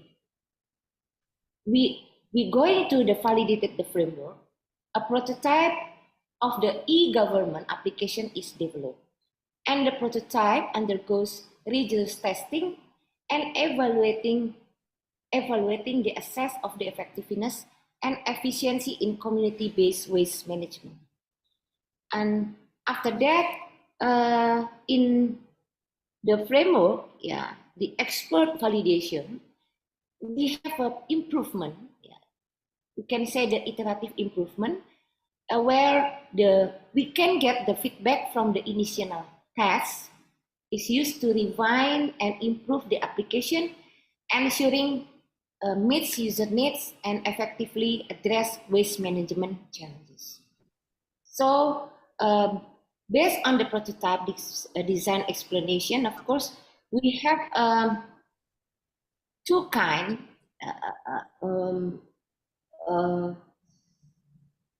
state of the art of the prototype, or the prototype design explanation is we are trying to integration of the SERVQual model, where we apply to the prototype in design, incorporate the SERVQual model, and then also we integrate the application is the user-friendly, reliable, and responsiveness to the needs of the community.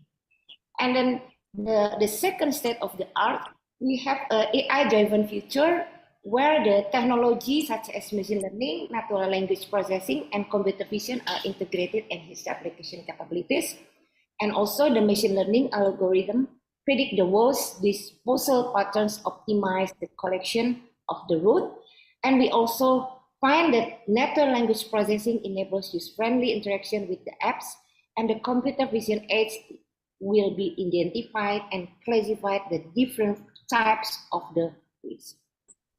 I think, and then the conclusion is we have some of the findings, the emphasizing the critical role of the digital transformation enhancing the waste management. And we also recommended, we have a 3 recommendations where for the policymaker can be integrated the digital technology in waste management strategy. And the future research, we hope this research can focus on the long-term impacts and user behavior analytics. And for the final, for the future research, can be this is an opportunity to envisioning a sustainable future through the digitalized waste management solution. So I think that's all our presentation, and we are I will give it back to the moderator, and thank you. Assalamualaikum warahmatullahi wabarakatuh. Waalaikumsalam warahmatullahi. Thank you very much for this talks, Dr. Fahrani. Thank you very much. Your presentation very brief and clear and brief. For everyone want to ask and comment, please save your comment or ask on question and answer section, because we will continue to the next speakers. The next speaker or third speaker is Assistant Professor Supatna Nirokanapong. Hello, Dr. Supatna. Yes, sir. Yeah. Is it I pronounce your name right? Yes, I'm Supatana. Yes.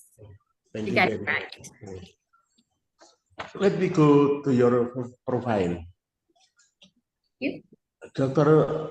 Supatna, he obtained Doctor in Engineering Power System Management for Asian Institute of Technology. Also, he got Master Electrical Engineering from the University of New South Wales, Australia, and got Bachelor degree in Electrical Engineering, Kansai University. Dr. Supatna now is Director of International Office, Register Office and Graduate Studies Electrical and Computer Engineering at Rangsit University, Thailand. She got many academic services, such as Executive Committee, AIT Alumni Association, Committee at AIT Alumni Association Thailand chapter, and also International Affairs Subcommittee Electrical Engineering Academic Association Thailand.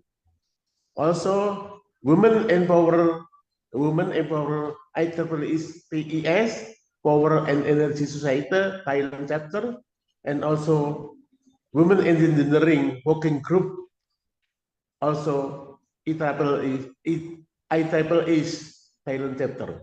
And finally, he also IEEE Thailand chapter meeting and comparison working group. Her interest or area business include renewable energy, energy management, energy policy, energy policy, and STEM, science, technology, and engineering, math, education, logistics, and management international. Okay, to Dr. Supatna, please keep your talks. And I'm sorry to remind you that you got 30 minutes for your talk. Thank you very much.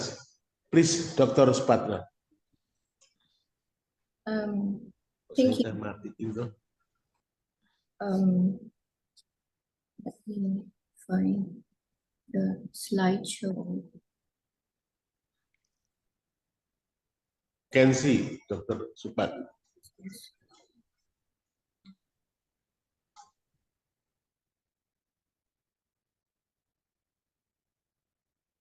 I just want to press the slideshow. This.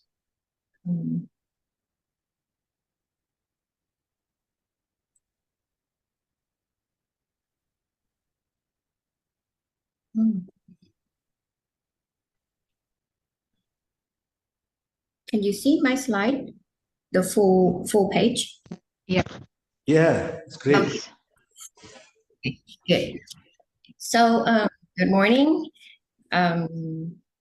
everyone. The speaker and also professor, faculty, students, and friends. So, as introduced, my name is Supatna Nirokanapong. I am from Rangsit University, Thailand, and I've been working with the university for different dimensions, actually. As a director of the Office of the Registrar of the university, as the director of International Office, we work with international admissions and also the International Student Service and international collaborations. And I myself was trained, professionally trained to be, of course, electrical engineering. So take care of the Master of Electrical and Computer Engineering program here as well. So what I will be sharing in my session would be the OpenAI in the context of the university as a higher education. So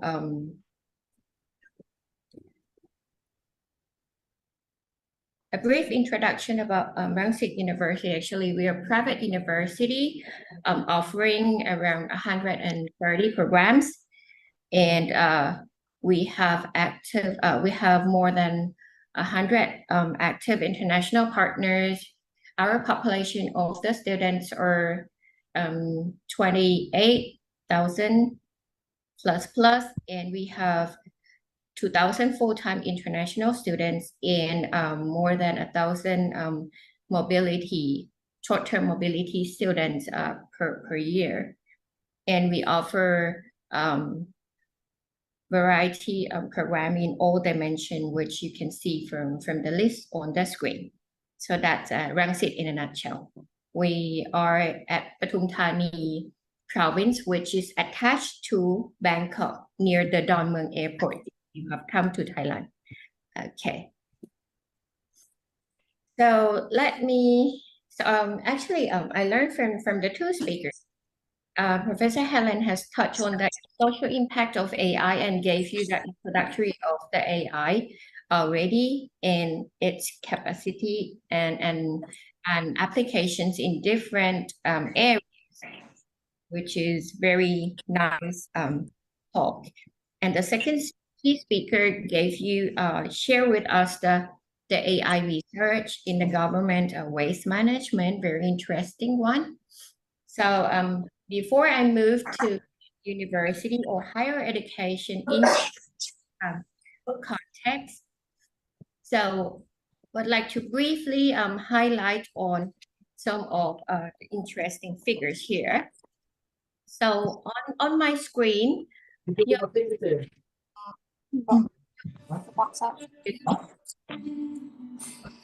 on my screen, you'll be seeing the fast-growing job and fastest declining job.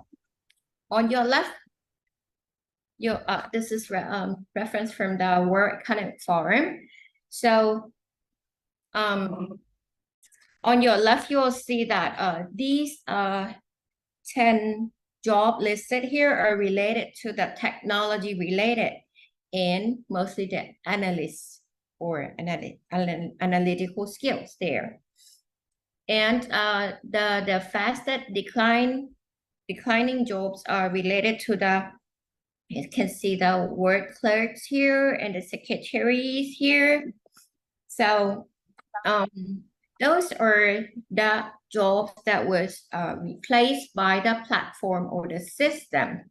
So those kind of innovative platform will replace some area of human workforce.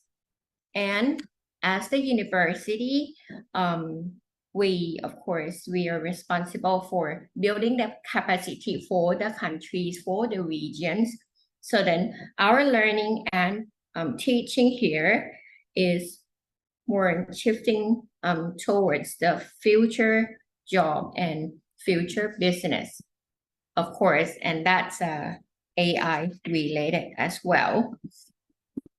So moving up to the next slide, this one shows you the skill set that has been changed from 2015 to 2020 and the future skill, or actually it can be the recent skill that we need to develop or give it to our students and actually give it to ourselves as well to be thrive and be competitive in this environment nowadays. So you can see that in 2020, you still need the complex problem solving, which before you also need this set of skill. And critical thinking is coming up, and creativity is coming up from this rank up to the third.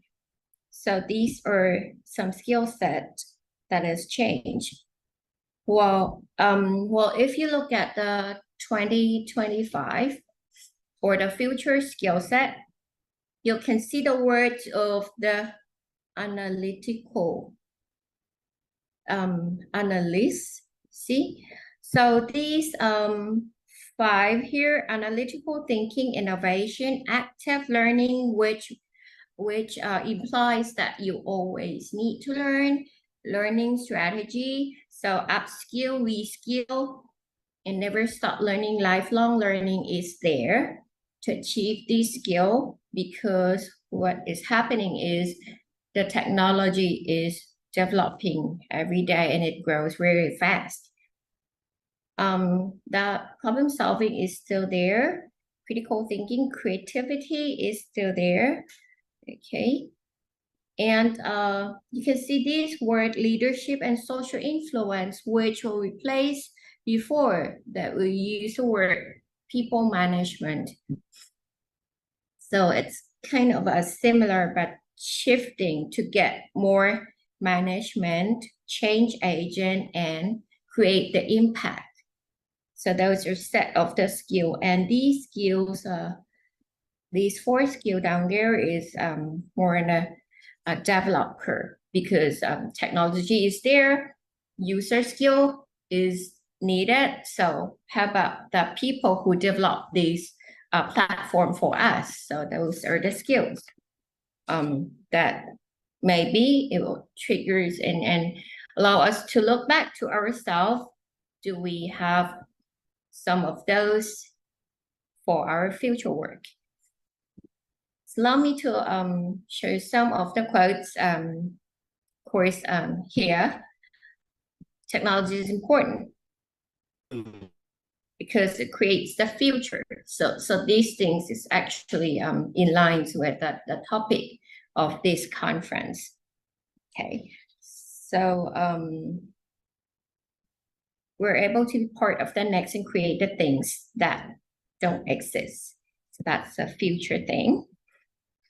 Another one is about the AI. It is coming to the point that it reached the point of the practical thing, and it will be, more feasible and then growing up in a few years. And it was said here that no more gunpowder and nuclear arm, but then third revolution, that this AI is one of the impact. Oops, sorry. And you can see the collaboration, the expanded and integrated user-friendly support of the user life here. Because they work together when technology comes, and then they work together to expand this in various dimensions to provide the impact. If we look at our user experience before, like many years back, you're using the facial scan to access your phone. You key in your PIN, but now it's face recognition and the fingerprint things. And now when you are opening the app, and if that app doesn't have it, you have a feeling of you missing something is missing, right? So that's part of the AI in your life, the technology that is already merged into your daily life. Okay. So actually these technology keep going in their development. See that the OpenAI provide a large impact and spin to 1 million user within very short period of time, right? So you cannot really stop the development. This is a timeline. Normally, if you see before, if you have the product and you have the timeline of that product development or any research that come up with a product, it will take 10, 20 years before it commercialized, from the R&D and then commercialized, and then be eligible to integrate it to the daily life, really practical thing. But the OpenAI experience or the history or the timeline shows that these technologies are moving up so fast, and it will have a new version coming up. So as a developer or the AI professionals or the technical person, so of course you need to learn more. You need to have that skill set and also the knowledge to work in that industry. So there a big opportunity for you there. And also as a user, it's unavoidable. So it will come to you as a user. So we need that set of skill to use those technology as well. So when the technology grows and develops fast and it comes to practice, so there will be some fear. There was some fear that well, the AI will replace us, or the bot will replace will take away my job. So those questions have been raised. Let me bring you back to the time that the robot was developed and advanced to the stage that bring into practice in the industry. In this book of Kelly, there were the stages that, of robots. So at first, of course, people, there will be the issue of acceptance or resistance to those technology. And many of us during the very first phase will ask, will think that robot or computer cannot do our task. So it's kind of resistance, kind of giving still not confident, and also be confident on ourselves, on human being, rather than the new things that was just bringing into practice or applications. And then another stage, maybe it can do a lot of those tasks, but it can't do everything I do. So you can see a little room of acceptance there. No, it can do everything I do, except it needs when it breaks down. So it's like reliability or self-importance, maybe. And okay, it can operate on the routine stuff, but then I need to train it. So you can see the shift in mindset and openness to those technologies. And then, okay, just give my boring job to the robot. Okay, and then, it can do my old job. But then I give my old job to the robot, and then I'll shift my interest in my job to the other things. And I get higher salary, or I get bigger compensations or others appreciations. And after that, yeah, that is the robot came. So this is an example of the stage, and it will be the same. It may not exactly be the same, but it will follow this kind of acceptance also for the AI, OpenAI. So what I will be sharing now will be what is happening at my university, Rangsit University. It's a higher education institute. So we have the strategic plan for 5 years since last academic year, which includes 5 dimensions: academic excellence, research and innovations, smart organization, internationalization, and image and reputation. And the two dimensions that I would like to share with you is our teaching and learning, and also as a university, we also have the supporting unit to provide administrative and services to the students and to our faculties.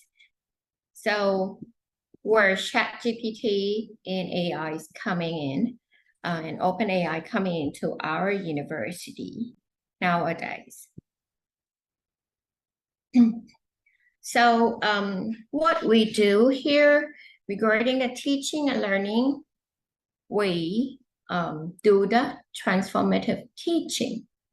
We transform the way we teach. We transform the way we design our curriculum with the key result, learning outcome, which we say the program learning outcome related to the year learning outcome and the course learning outcome. So we transform how we teach to achieve those learning outcomes, which we believe that from the transformative teaching, then we'll achieve the transformative learning. And our objective of this transformative learning is to empower the students to learn, empower them to learn, and create the lifelong learners and build the change agent. So this is how we make it happen here.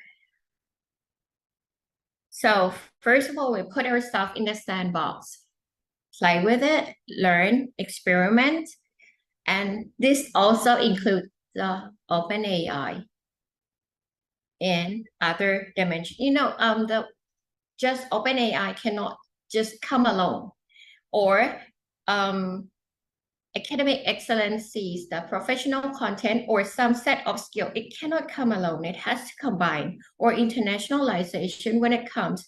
It cannot just, you cannot just bring in just that part, but it needs to be integrated.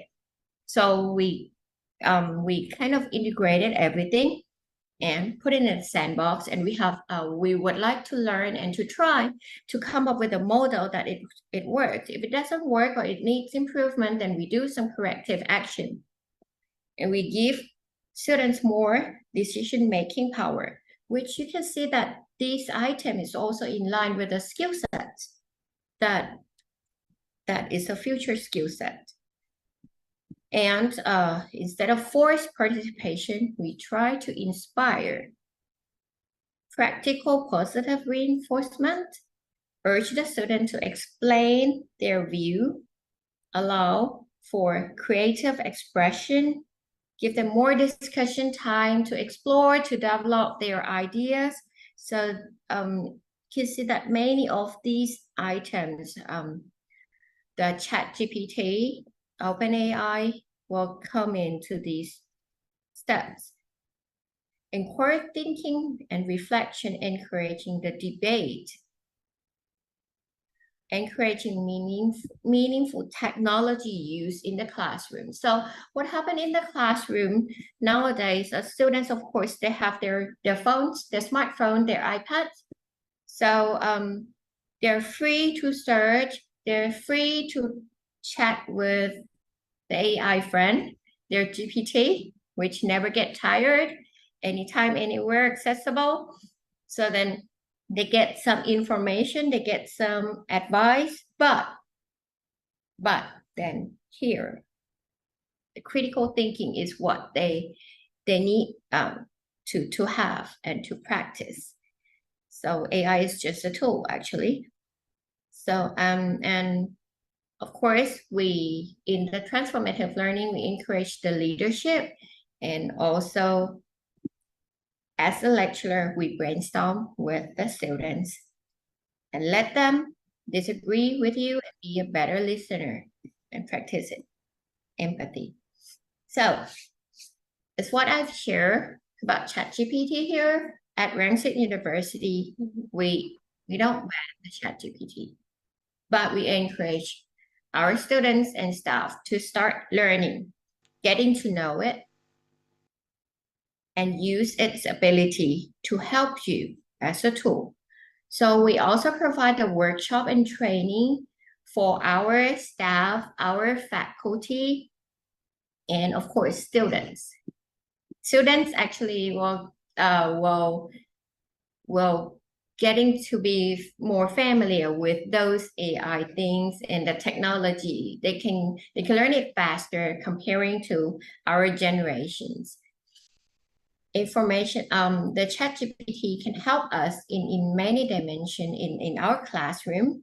So for the important things is information gathering and summary. So it depends on actually how you order or the instruction that you gave to your friend, your GPT. Okay, so you'll come up with what you want or how you can narrow it down or how can it be more focused on and right to the point that you want to have. So it's all depending on the instruction you gave. GPT can also give you the suggestion and advice, help you with the literature review. Of course, some of the reference may be needed, but as a preliminary information to get it fast, to get it short, save your time and make your life easier. GPT is one of a very good friend for the classroom. It helps you with the research as well and the presentation. So it helps with the writing as well, but of course, it's not replacing or students shouldn't stop or depending just to GPT. So at what level that the student or us or ourselves should balance between the use of this GPT and our ability and our skills. So those are what we exercise in our course. To make it happen in the big population in this transformative learning environment, so have to accept that we're dealing with numbers to achieve 100% or total population. So we start to integrate this AI and also other skill set to our students since the first year curriculum. We have the general education course and we have the pre-professional course. So if you enter the first year curriculum since you're a freshman, so in case we have 100% of these student batch, so then we expect that maybe 25, 1/4 of them may be developed. They will change after they are explore to this technology and this method of transformative learning. So they will be trained in the path to be the change agent. So that 25 of them, maybe the rest, they may need more time. So then when they advance to the second year, so another 25 will be added into this group, and the first 25 will be more advanced or more familiar with these transformative learning and the skill set we gave. So to the third and the fourth year, so then each and every student will be in this path of this transformative learning. Maybe the level of achievement of them may be at different stage, but they have passed the process of this transformative learning. This is another learning model that I would like to share to create a change agent, where also, of course, the AI is integrated into many of these steps. So for any project that is given to the students, or any sets of knowledge that we're teaching the students, you need to identify the objective key results first. And then we try to do some research, gather some literature, some information where the OpenAI or ChatGPT will come in. we're open to that. Or if you want to go for just the Google Scholar or the database, or so any tools are welcome because they are the tools to support the work. And then the third phase is develop the skills. So they'll use the production tools or design thinking tools, or that can also be some computer programming or software or some AI things as well in here. And after they've done this, so they will be presenting their work, make it short, precise, executive summary. And they communicate with presented, they communicate it to the audience, and we take turns to be the peer review. So those are the students' practice. And we ended up with a reflection and feedback for improvement. So in many phases that the AI can come into this process of transformative learning. So another dimension, I have about 5 minutes, okay. So another dimension would be the administrative and service part of the university. So all the supporting units and faculties and colleges, the admin work. So most of the project or the tasks we do, we follow the PDCA, which is Plan, Do, Check, Act cycle, so that we can always give corrective action and also improve what we do. So in the planning phase, mostly we gather the information. We use the AI to help us with meeting agenda preparation, the content preparation, questionnaires designed for the check phase, and also in our operation, we use the AI in the email drafting, the speech drafting, the secretary work. So those help us a lot in our work. It fastens and reduces our resource here. So you can save some time for our staff to shift them to more valuable work or analytical work, and give those some tasks that is time consuming with the AI. So this has been done in many of the units in our university. So here are the pros and cons of this OpenAI. So of course, accessibility. Access anytime, you can ask and you can can engage the students and the users, and also in different dimension of their interests, can diversify the culture, the language to be used. So and it can also brings in the new ideas, possibilities, and solutions. So being a good partner, but also some drawback about the accuracy, because these AIs are trained with the data. So then it depends on the data that was input. Is it up to date, or is it is the data is correct or not? So the user needs to also recheck or has an ability to make decision to use those. The ethics is also some issues or some points that our keynote is already mentioned.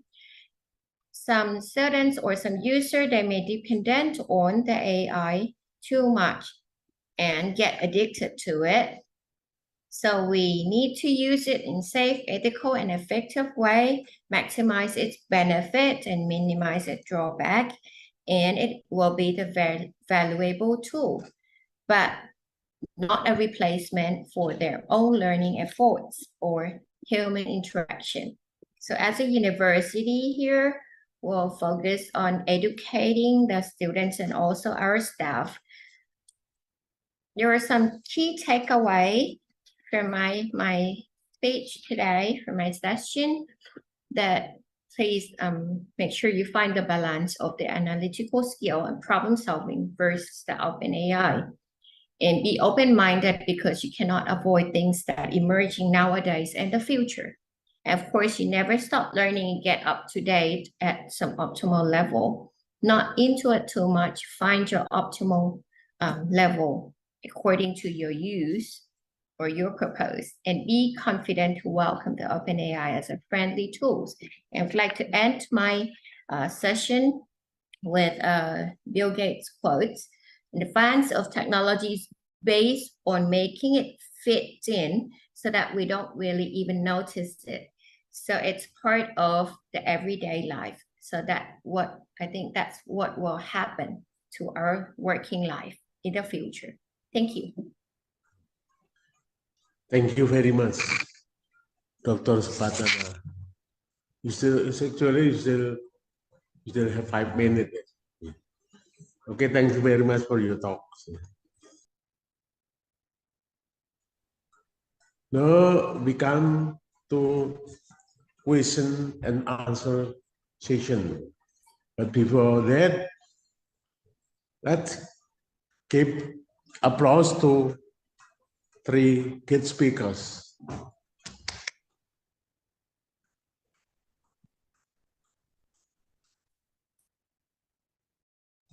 "30 minutes for question and answer.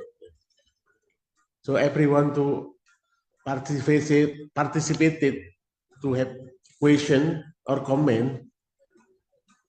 Please your hands, but before that, please identify your institution or affiliation, your name, of course. Okay. There is Dr. Kurnia. Okay, please. You can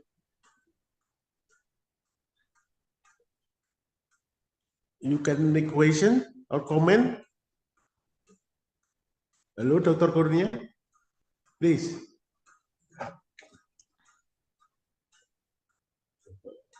Hello.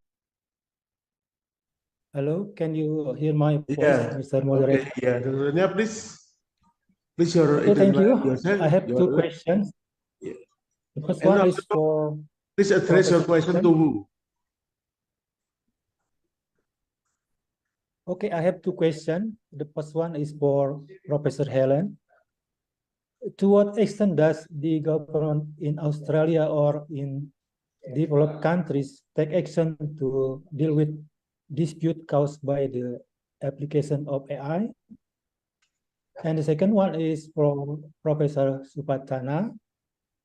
What is the Thai government policy regarding the use of AI, ChatGPT, for example, in higher education? That is my question. Thank you. Thank you very much. Can I just repeat the question if I understood it correctly? Yeah. How Perfect. does Australia deal with legal cases, did you say, about AI, misuse of AI, for example?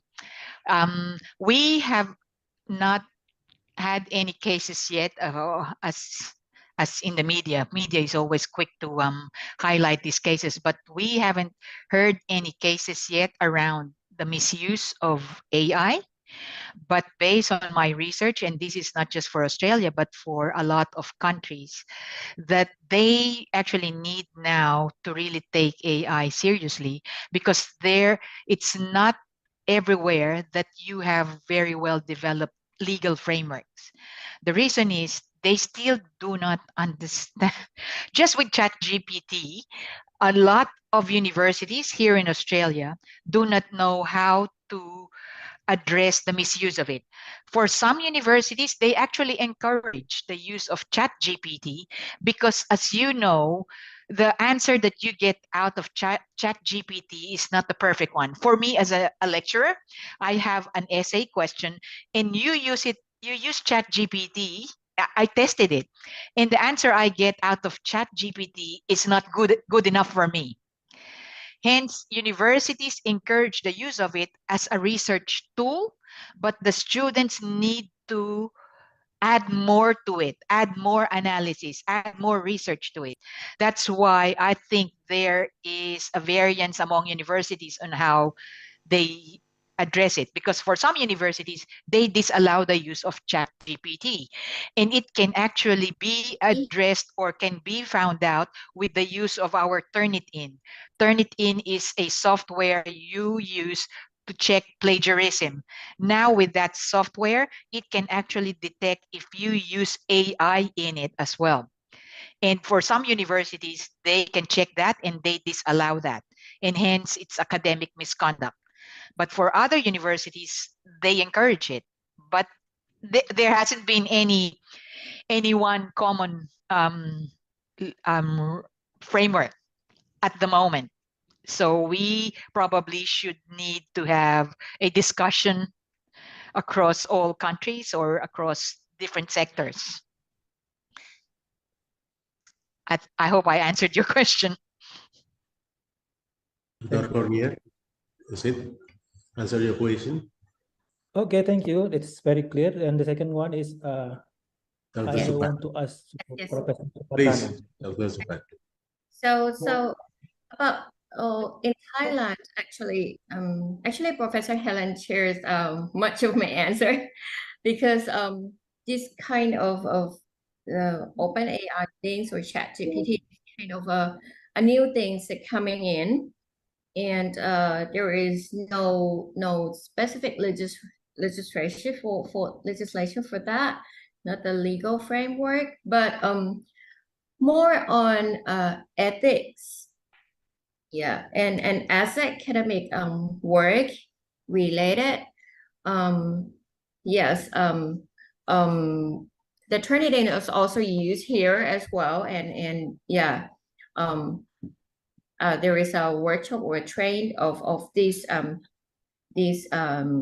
Turnitin. So then many of the researchers will use it to check, because if it's able to check the whether which part is written by the AI and is that acceptable. So it depends. Yeah, it still depends. We don't have kind of a order on that, or which percent of these AI things are acceptable.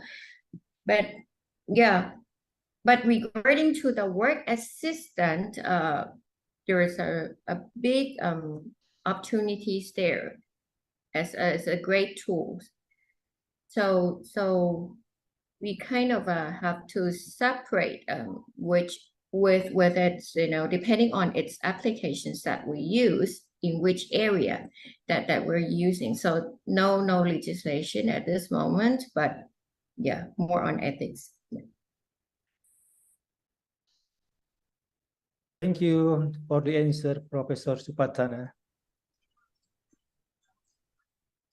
Okay, is there any question direct to Professor Capello or Dr. Farani?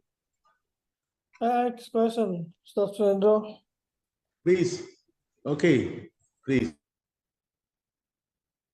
So this is hello.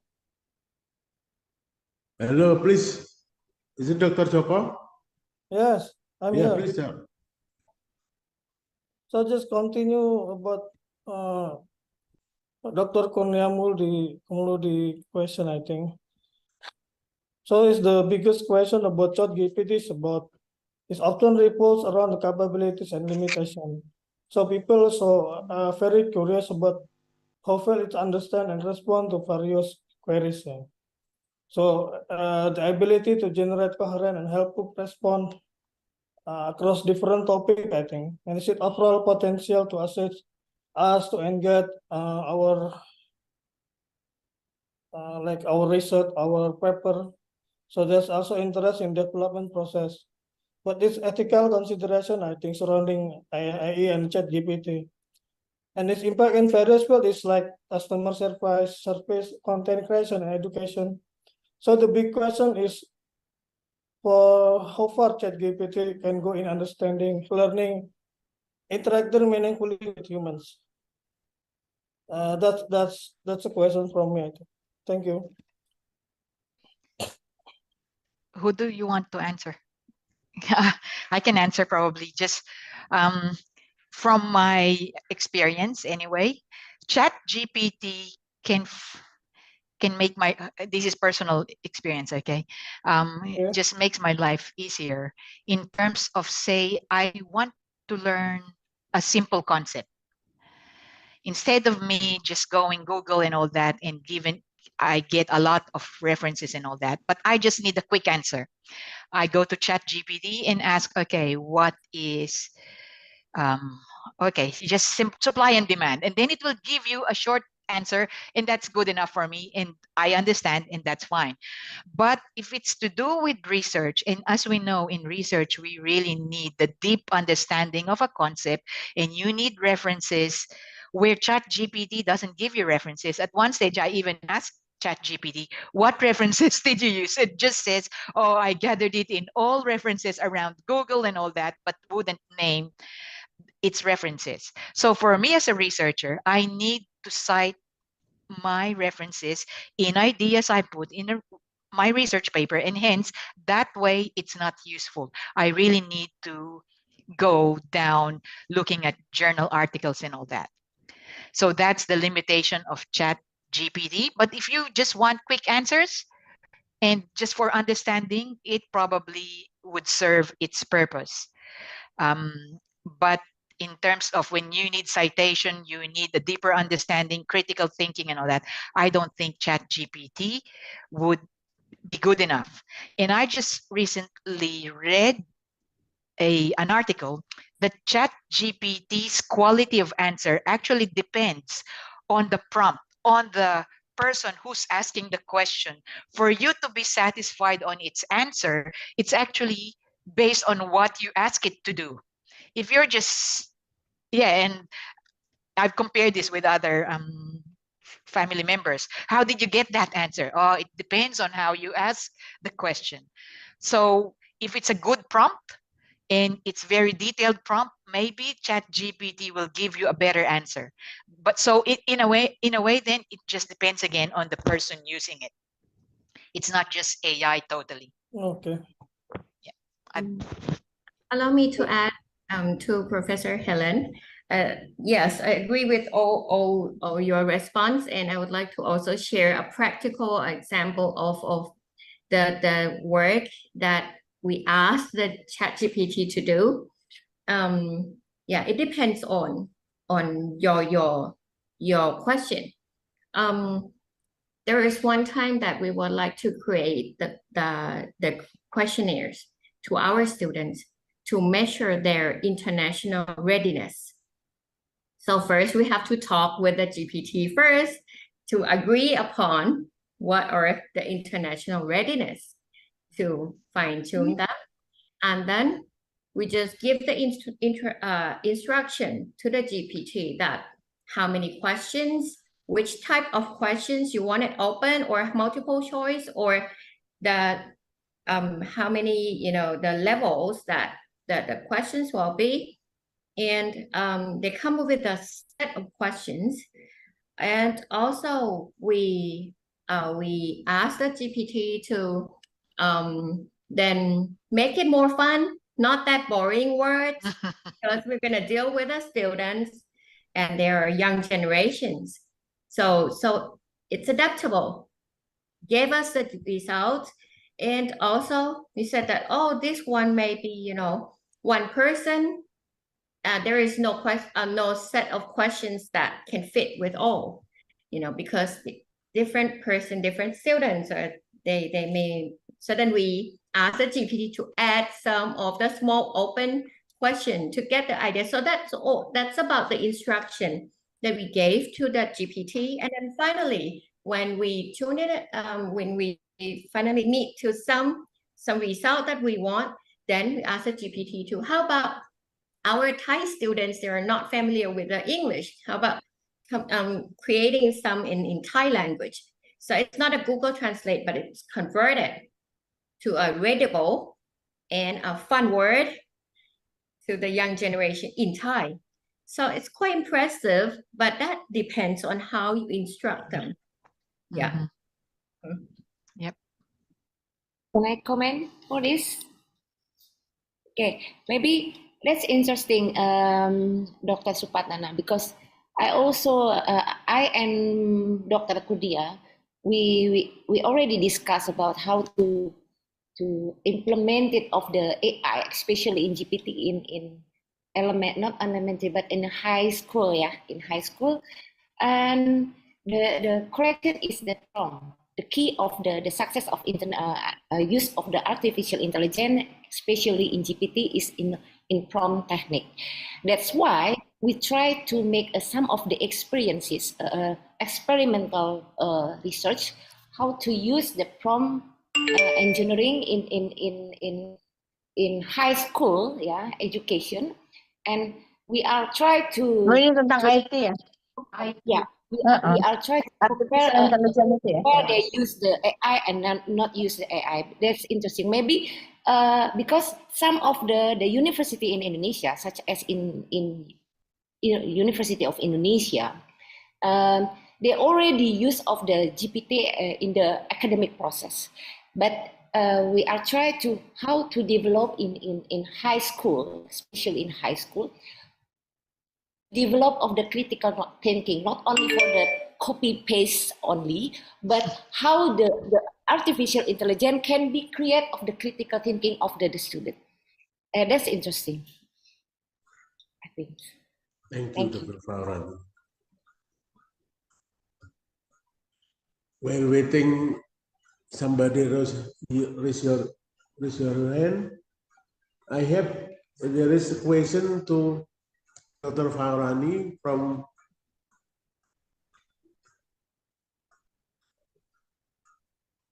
Chris Petrus. Question for Dr. Farhani. Discussing with interesting, but it comes to applying technology, it is not easy to accept. What strategies are used so that this technology can be implemented optimally? Please, Dr. Farhan. You follow me? Hello? Dr. Farhan? Hello? Dr. Farhani, are you follow me? Can you hear me? Yes. Because here okay. Let me answer of the question from Please, thank you. some participant about. Okay, very interesting. This is indeed the integrating technology in our research, especially in waste management. We have find on our research, we found the unique challenges, yeah, in terms of the acceptance and usability, especially. So that's why we found that there are 7 strategies how to implement it. Of the technology in waste management. First of all, is a community, because without the community engagement and education, without the education of the community, it's impossible to understand how this technology can make more friendly and more environmentally risk acceptance. That's the first point of the strategy. And then the second one is the user-friendly design. It means that the technology must be accessible and easy to use for all community and for all members, because not only involve the design, but also the interface and ensuring the technology compatible to the needs and level tech savvy. And then the 3 of the strategy is pilot project, of course, because we need a feedback for the loops. And then the 4th is collaboration and also the providing training and support. That's our recommendation of the strategy, how the implementation of the waste bank, the using of the AI technology in the waste bank management. Thank you very much, Dr. Farhani. Okay, there is a question from Adi Nova. Please, Adi and Nova. Thank you, Pak Suhendra. I'm Adi and my partner Nova. We are from the Regional Government Research and Development Agency. Question for Professor Helen Kabalu that you have already mentioned that in the artificial intelligence era, there will be a driverless car and so on and so on. It's an implication for the government sector that one of the part of government jobs like the law enforcement, it will be abolish the government job. The big question is, do we still need the government sector in the artificial intelligence era? That is the question. Okay.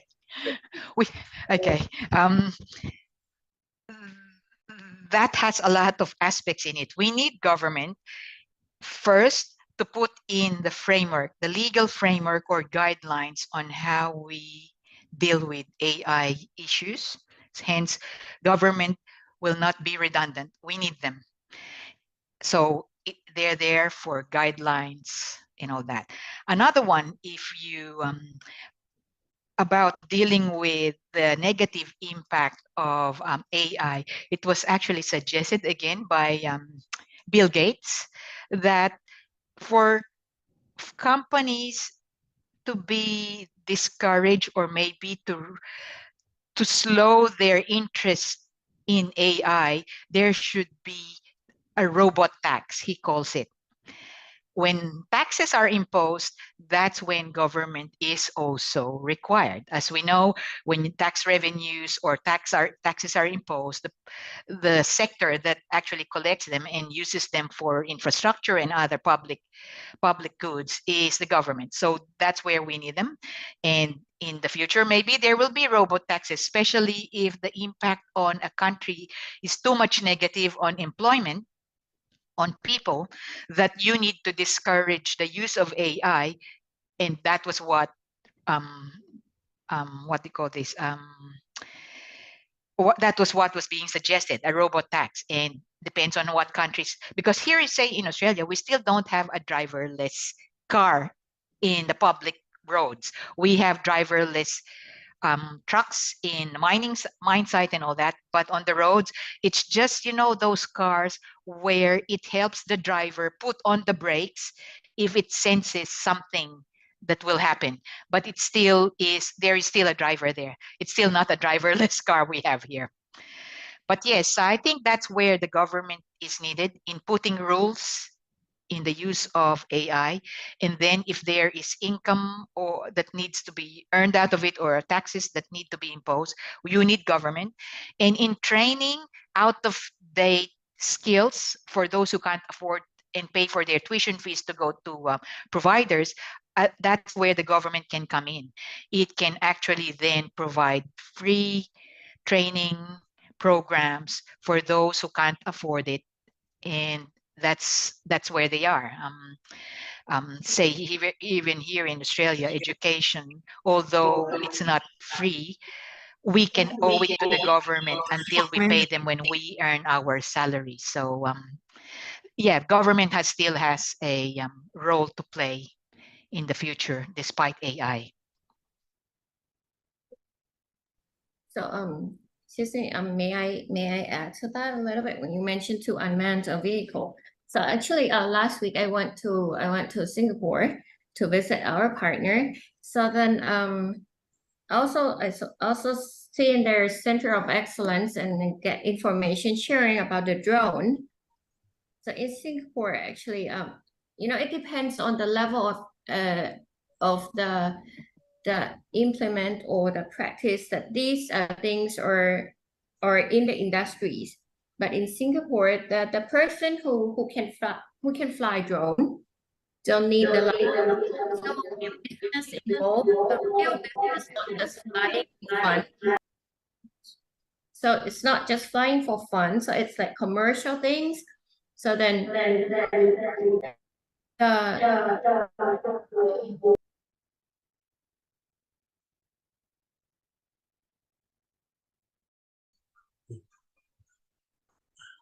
Why are you muting me? Okay.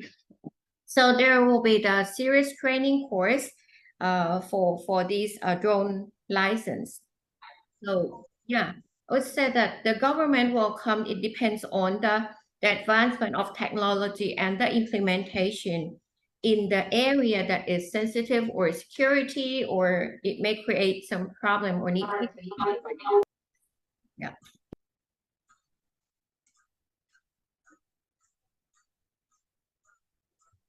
Thank you very much, Dr. Supatana. We come to the end of the session, but actually there are many questions, especially from the chat question. I'm sorry to everyone, your question will be answered, but I saw that from the chat, Professor Helen already answered your question. So to who have questions but not able to answer right now, maybe you can ask via email, and you can see the speaker's email, all the speaker email from the PowerPoint. We will share the PowerPoint. We will share on the chat, or oh yeah, I said when you have to fill absent, absency. Once again, thank you very much for Professor Helen Kabalu, Dr. Supatana Tirukanopor, Dr. Faurani Santi. I'm sorry to everyone that all of everyone the question cannot be answered right now. Thank you very much indeed. Once again, thank you very much for the great speakers, and once again we give applause for the 3 great speakers. Thank you very much, Professor Dr. Savannah, Dr. Farani, and then I give the moderator the session. Thank you. Our pleasure. Thank you.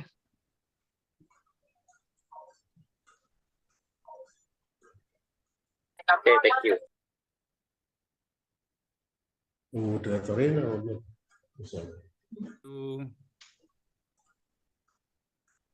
MC ya, moderator ngomongnya gede kok.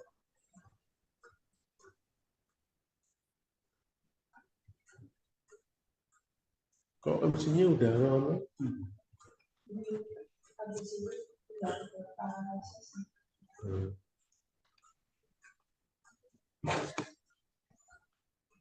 Udah Bu? Sama Bu, aku baru kali jadi moderator. Pak Hendro, please you close it. You close it. It needs to be clear. Okay.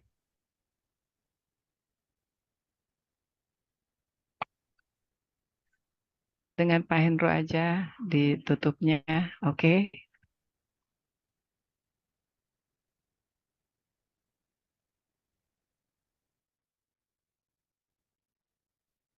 Sukses Bunda, sukses Pak Hendro. Terima kasih Sukses semuanya. Oke, terima kasih semuanya. Thankful to tim Dr. semuanya sukses. Supatana. Thank you. Assalamualaikum. Thank you very much. Terima kasih our participant. Thank you Bunda. Ya. Assalamualaikum. Rani, terima kasih kepada semua pembicara. Terima kasih Pak Hendro, terima kasih Bunda. Terima kasih semuanya. Dr. Haidarmansyah, Pak Suwandi, and all the participant in Informatik, Institute Informatik and Business Dharma Jaya. Thank you, and thank you. Kamu belajar ya, gimana belajar ya. And all participants, see you next time. Thank you, Alright.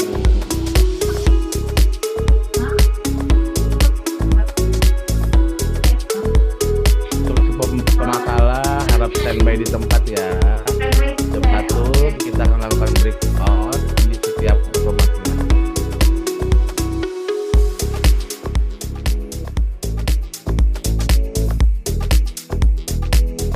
Pak Handoyo, Pak Handoyo. Izin Pak untuk pemakalah, berarti kita startingnya dari jam berapa Pak ya? Dari jam 1 ya Pak ya, nanti jam 1 bisa masuk ke Zoom lagi. Nanti baru kita breakoutkan ke roomnya masing-masing. Kan sudah di-share ya roomnya berapa Pak ya? Oh ya begitu. Sorry, saya mungkin agak ketinggalan. Ini servingnya on English atau Indonesia ya Pak ya?